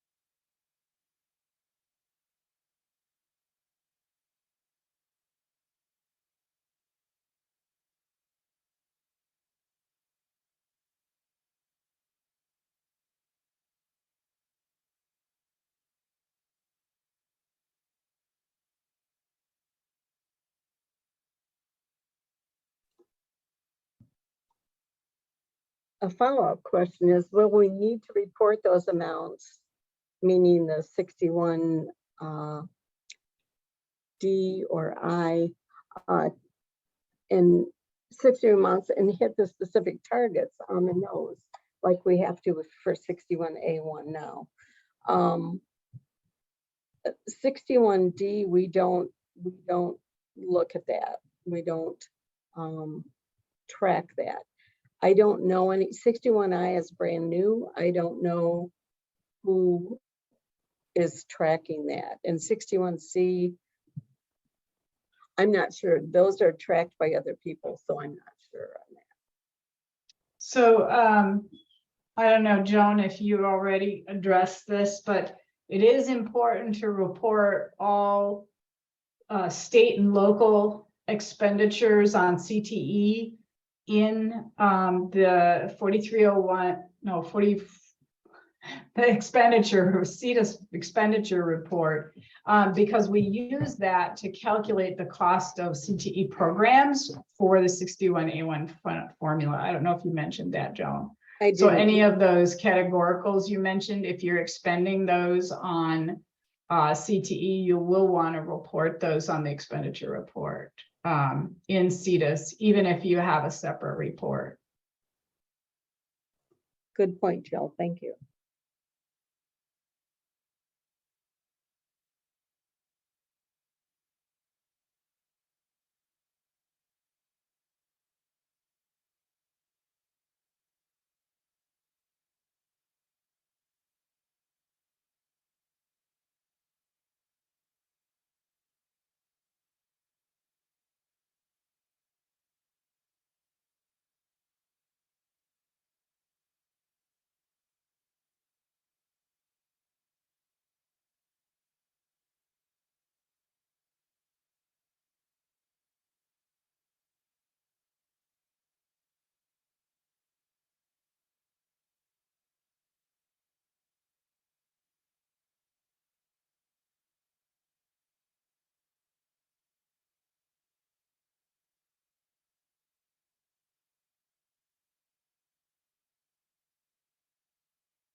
So the next section is available reports.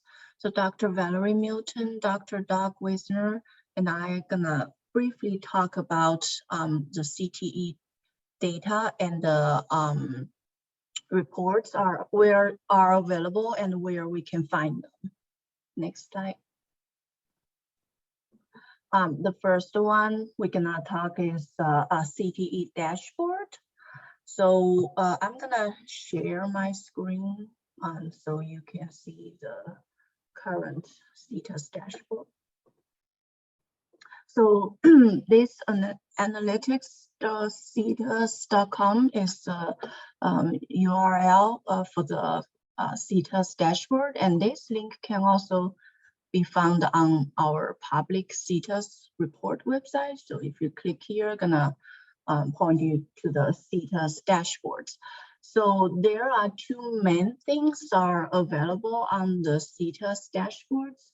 One are the enrollment data and reports, and the other one are the CBIs.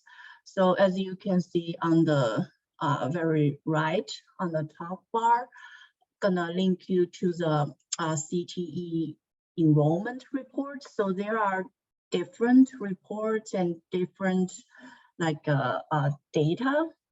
So we kind of separate the Perkins 5 enrollment data and Perkins 4, like the historic enrollment data, because the definition of concentrator completer, like the student advancement definition, are different. So if you need to look at the historic data, you need to click the Perkins 4 enrollment. And we have the enrollment trends, enroll map, and we also have 3 different types of enrollment reports, which could be breakdown by status, grade, or by career clusters. So now here, I'm not gonna talk you to each of the reports. And I think we have, we can like go to more details and guidance in like our data workshop or other professional development events. So here, just to briefly talk about what kinds of data or reports are available. And then you will see on the top, we have the CPIs breakdown by race, gender, as well as breakdown by special pops. We also separate the CPI data for the Perkins 5 and the Perkins 4 because those indicators are slightly different. And I think similar to the enrollment report data, we also have the ranking, trends, and the map. So the map gonna show you where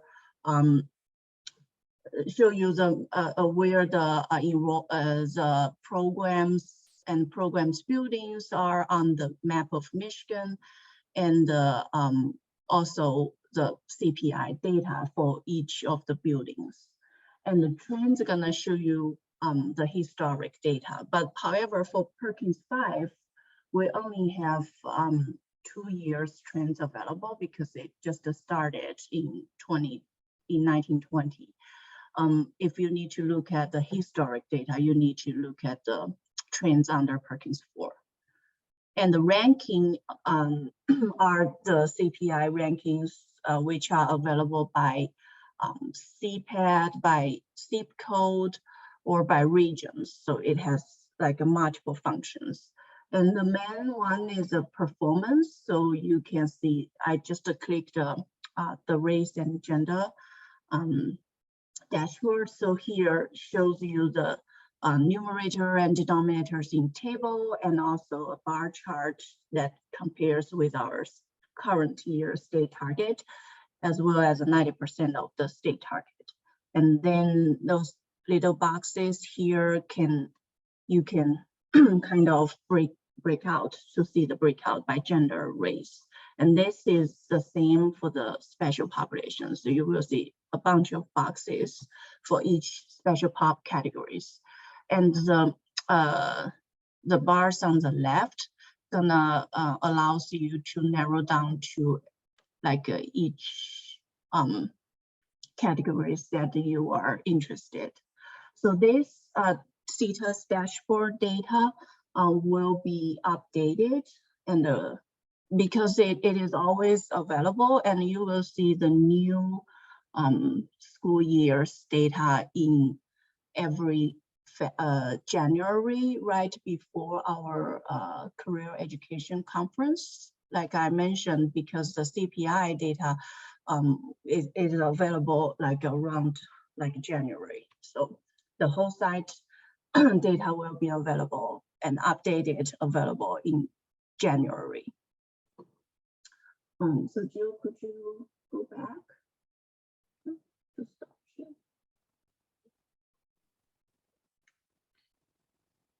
Okay, we've got slides back. All right, so just going to go through again some of the resources that are available. Next slide. We've talked a little bit about what's available on reports.cteis.com or Cteis reports. We've mentioned that you can find some work-based learning and credential reports on there. I think it was also mentioned that you can find the yearly state aid funding reports on there. You can also find Perkins evaluations reports, and these are similar to what you'll find on the dashboards, but the dashboards are really, just that, they're dashboards where, you get to play around with the different sliders and the different criteria, whereas on Cteis reports, these are more designed to be printable reports. So you've got the CPIs as well as enrollment data. You can also find the CTE follow-up survey data, the 610, the 611, which summarize all of the follow-up surveys. There's a couple of program and course reports on there, like the instructional design, not instructional, it's the secondary taxonomy is there. So those are available to you on Cteis reports. And these are public facing reports, so you do not need a login at all for these, and anybody can see these. Next slide. Within Cteis, we have our building reports. And again, as mentioned, since these are inside Cteis, you do need to have a login to Cteis. But once inside, you can go to the reports section, and there's a variety of different reports. We have audit reports, which identify students, are used to audit your data a little bit so that you make sure that you have all the information. You can find class lists in there. You can find lists of bad UICs. And this is important because every student needs to have a good UIC before they can be reported for funding. Also, we'll list missing grades, identify students in the segment Z or Q courses, variety of different reports like that. We also have program and student reports. The very popular, the student advancement report, which is a real-time look at how many competencies and or segments a student has in a particular program. And so you can estimate or what their advancement status is. And this is good to look at to verify that the number of completers or concentrators you're expecting to have is what Cteis thinks you have. We've got EMC and dual enrollment reports, special population reports, program counts, and the like. We also have program and course reports, which you'll have the 3-year instructional design, which is good for making sure your instructional design is correct. Lists all your staff, and also has those work-based learning and credentials reports we talked about. So these are within Cteis. And so if you are a Cteis reporter or have a login to Cteis, you can review these. Okay, next slide. And this is back to Chen. Yeah, so these are follow-up reports. So currently you can just use your Cteis login information through my login to look at the complete data for the follow-up surveys. And these surveys are, these reports are also available on the public reports website. And so for the follow-up reports, there are 3 different types of reports. So the main one, the X0610, have the key placement information. For example, the total placement, total employment, related placement, or total continuing education, etc. And there's another report, X0611. Follow-up reports are showing the cross-tab between the CTE competitors employment and continuing education. So you will see how the students are placed in multiple places. And then the T1608 follow-up reports are showing all the items that are collected from the follow-up surveys. So these information are available in two places, but one is with the public reports data. That means a lot of data that cell size are less than 10 are suppressed. So if you are narrowed down to look at, for example, your follow-up data in one single program and also by zip code or in one single building, you might see a lot of asterisks. But the first link on the top is through the my login Cteis. So you will see the complete data. Next slide. And also the CPI reports, in addition to the Cteis dashboard I mentioned earlier, these reports are also available in the public reports, Doc just mentioned, and also the confidential, the complete data in Cteis through my login. So that link, I believe if you have to log in Cteis first, then that link will work. So as you can see, we have all these CPIs by SIP and by different types of gender, race, and special populations. So that's, yeah. Okay, the last set of resources we want to make sure you're aware of is the Cteis knowledge base. And this is a collection of all of the everything there is to know about Cteis that we make publicly available. It is found at support.cteis.com, or you can go to cteis.com and click on any of the links. If you scroll the page down a little bit, there's links towards enrollments, towards expenditures, towards training, or whatever. A lot of those links take you back to support.cteis.com. And on that, you will have a list of all the important dates. You will have all of the links towards instructional manuals. And this year we're trying to do a little bit different. We're trying to break up, instead of having big printed manuals that are a bit of an issue to maintain, we're breaking that up into little modules that are easier to find, easier to search. And we're including with that instructional videos.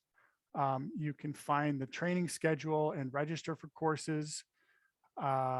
You will find a lot of the import templates if you want to import your data, whether it be enrollments, courses, credentials, work-based learning, expenditures. You'll find all the templates you need to use for putting your data into spreadsheets and importing them into Cteis. You'll find a lot of FAQs or short little informational pieces on answering specific questions. If we have any more, quick updates on data, we'll throw those out there. We also have the user group meeting notes, which is available. So if you missed a user group meeting and you want to know, or you're trying to remember what was in there, you can find them there. And this is also searchable. So you can go in and click on the little magnifying glass on the top part of it, and you can type in anything and it'll find any document or page that's on the site that is has the item that you're searching for. So we strongly encourage you to be aware of that and take advantage of it. A lot of information is available there, and it's available at any time from anywhere. So, and I think next slide, and on to Valerie, I believe. On the My School Data webpage, you can search for CTE programs offered in the state of Michigan. You can either click search by location or search by program. So if you are trying to recruit new students into a CTE program, then this page will be helpful to you. Hey, Joan, do we have any questions? No.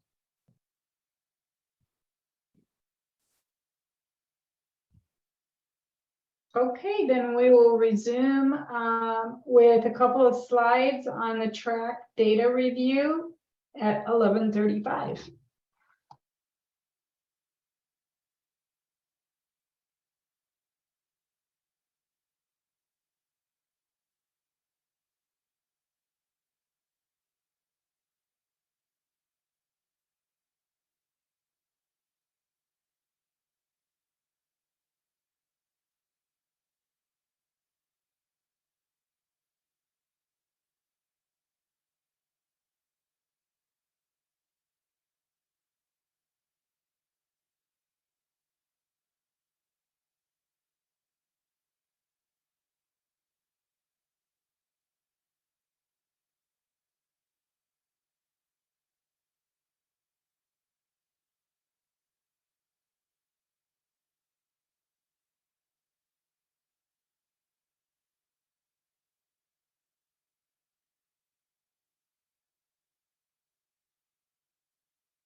I will go over some track data review changes for the upcoming 2022-2023 school year. The first change is under D01, Perkins Quality Data. For the 2022-2023 school year, science achievement data will not be reviewed. For the follow-up survey, if the proxy rate is greater than 30% or the response rate is less than 80%, this will be a non-compliance finding. For industry-recognized credentials, programs will upload evidence and gems from the vendor showing which students earned a credential. If a program did not have any students that earned a credential, then this is a non-compliance finding. Evidence can be the student's test score, or it can be the certificate, a copy of the certificate that the student earned. Under D02, accurate core performance indicator data, both segments and competencies will be reviewed to ensure concentrators are accurately identified. And the last change is under D04, State Aid 61A1 quality data. And both competencies and segments will be reviewed to ensure accurate student data was submitted for calculation of 61A1 funds. If you have any questions about these data review changes, please contact me, Enchen, or Joan. Thank you.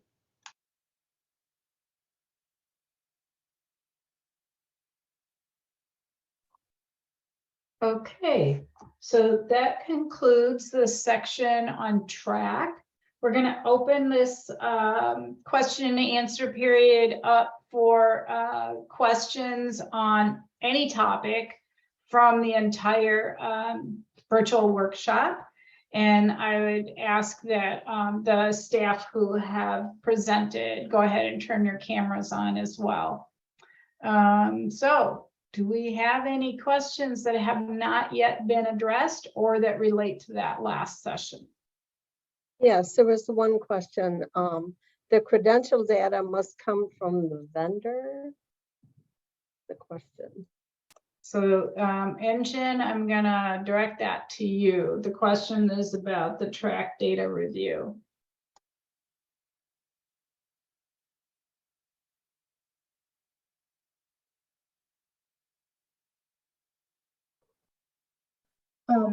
Yes, I think for the track data review only, because we need to see the credential data and compare to kind of spot check compared to what the credential data are reported to Cteis. So I think we need to see like the credential data from the vendor.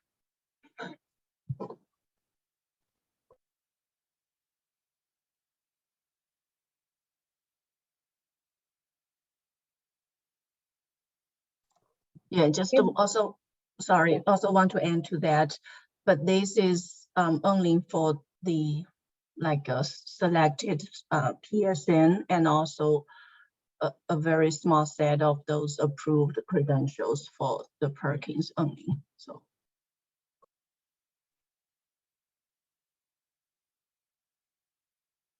Yes, and it was just asking the slides be redistributed with corrections so that everybody's sharing accurate information.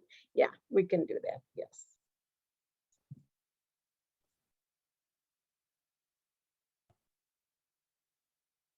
That's all the questions I have so far, and all the ones that we had before that weren't covered have been covered. So here's another one. For clarification on PCCs, 80 hours and specific groups of competencies determine an individual PCC, correct?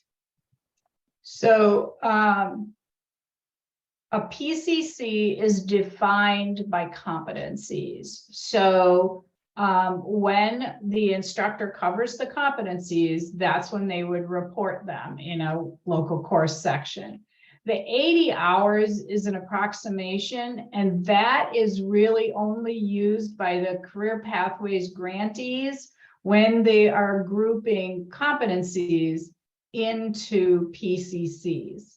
So the 80 hours, local districts don't have to worry about. It's sort of baked into the PCC based on which competencies and how many are included in each of the PCCs. Selena or Dorothy, is there anything you want to add to that? No, I think you did a good job of explaining that. It's that 80 hours is really for the construction of the PCCs.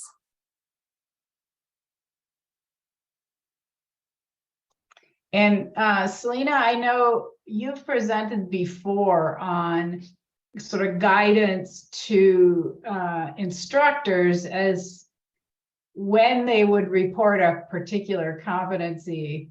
Is that something that you can address? I know this is kind of a surprise. I can't remember the specifics. Yeah, we may want to put that in writing as a follow-up as well, but they really want to think about when they are kind of covering or teaching and assessing the bulk of that competency as to where they would put it. So we do have some written guidance and some examples that we can share as well that might be really helpful.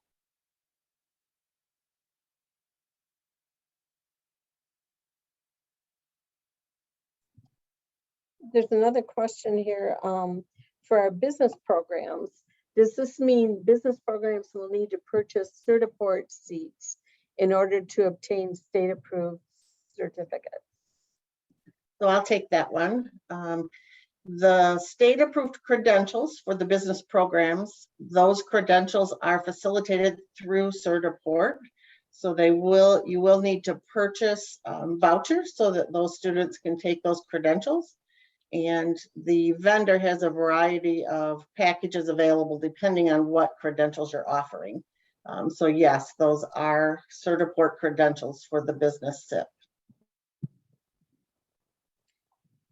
Another question, if a program did not have any student that earned a credential, then is this a non-compliance finding? What potential consequence would they face?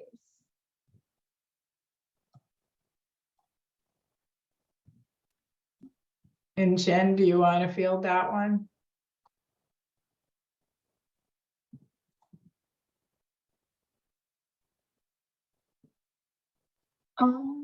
So yeah, I would say what consequences. So for the track, the direct consequences, this might be a non-compliance finding. And oh, I'm sorry, I misunderstand it. So if a student do not have any student, I think for the track, we're gonna look at the programs, because currently not every program has an approved credentials. So this, if a student does not have any approved credentials, it will be a non-compliance finding for the track. But other than that, I don't think there are gonna be any other consequence, because we're gonna have more and more approved credentials through the CPG progress. Well, a finding of non-compliance on the track review means that the region will have to do an improvement plan, a track compliance plan. So if in Inchin, it's really, the finding is if the program has no students with credentials, right, in a PSN with a required credential, correct? Yes, thanks. Okay. Yep. So the consequence is that the region would need to do a track compliance plan. There's also a question here. I'm not quite sure I understand it. About adding last year's students on who got credentials over the summer. However, the students are no longer appearing in Cteis. Why is this? I can take a stab at that. If a student, if they received a credential over the summer, then you needed to have that information put in by August 30th. If they are no longer showing up and they're still enrolled, then contact the help desk. But if they disappeared, it's most likely that they have exited and therefore we're no longer displaying them. But if you believe that there's a student that should be able to be seen and you're not seeing it, then let us know at the help desk and we can help track down why that student's not being seen. Hey, Doug, Yeah. I just want to clarify. The students, they should be able to report a credential for a student until the student exits school, correct? Correct. But as I'm saying, if the student is no longer being able to be seen in Cteis, the most likely reason is that they've exited school. Yeah, even if they're not enrolled in the current year, Correct. you can still, if they haven't left school, if they haven't graduated or dropped out, you should be able to report the credential for that student. Correct. And if the student hasn't enrolled, then there's certain ways that you have to locate the student and how you find them. But, again, if you're not finding them, we can assist you with that. But you should be able to, any student that's still in school, whether they're enrolled or not, should be available to add a credential to.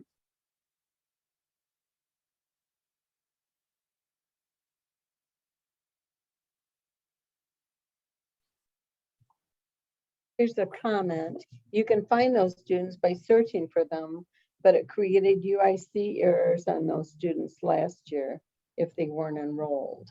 That was during the validation, and the issue with that is that students were leaving school.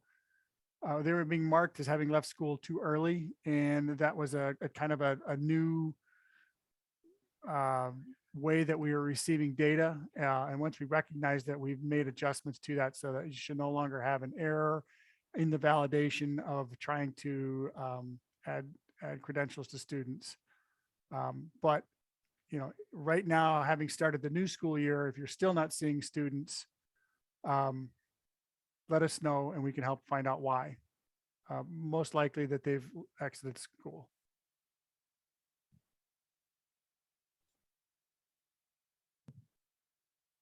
Okay, that's all the questions we have so far. Anybody else have a question? And we will keep the Q&A open and we will be available. So until 12 o'clock, so another 10 minutes or so. And so if you think of a question, go ahead and drop it in the chat. One piece of information I want to throw out there about the credential reports, the building report and even the credential summary, those are just numbers of credentials. Those are not how 5S1 is calculated. So don't look at those numbers and then try and compare that to 5S1. 5S1 has a lot more criteria that's applied to it. These are just counts of student credentials by year. So don't equate the two.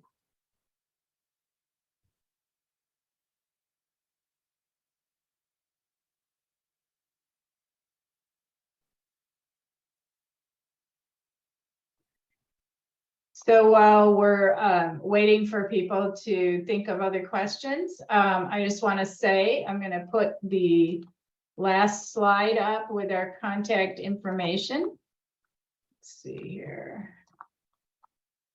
Moving my windows around really quickly. Sorry. There we go. Okay, so if you want more information about any of the topics on this virtual workshop, please contact OCTE staff or PTD Technology at the email and phone numbers below. Also, if you would like presentations on additional topics or more in-depth on the topics covered in this virtual workshop, please place your request in the chat and we'll try to cover these topics in future presentations, such as at the fall or spring update or at the Career Education Conference. Thank you very much for your time and attention today.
Okay, for those of you who stayed with us to the very end, I think we will end the virtual workshop now. Again, thank you for your time and attention today, and we will compile the questions and answers and send those out with corrected slide deck. So again, have a good rest of your day and thank you for your attention.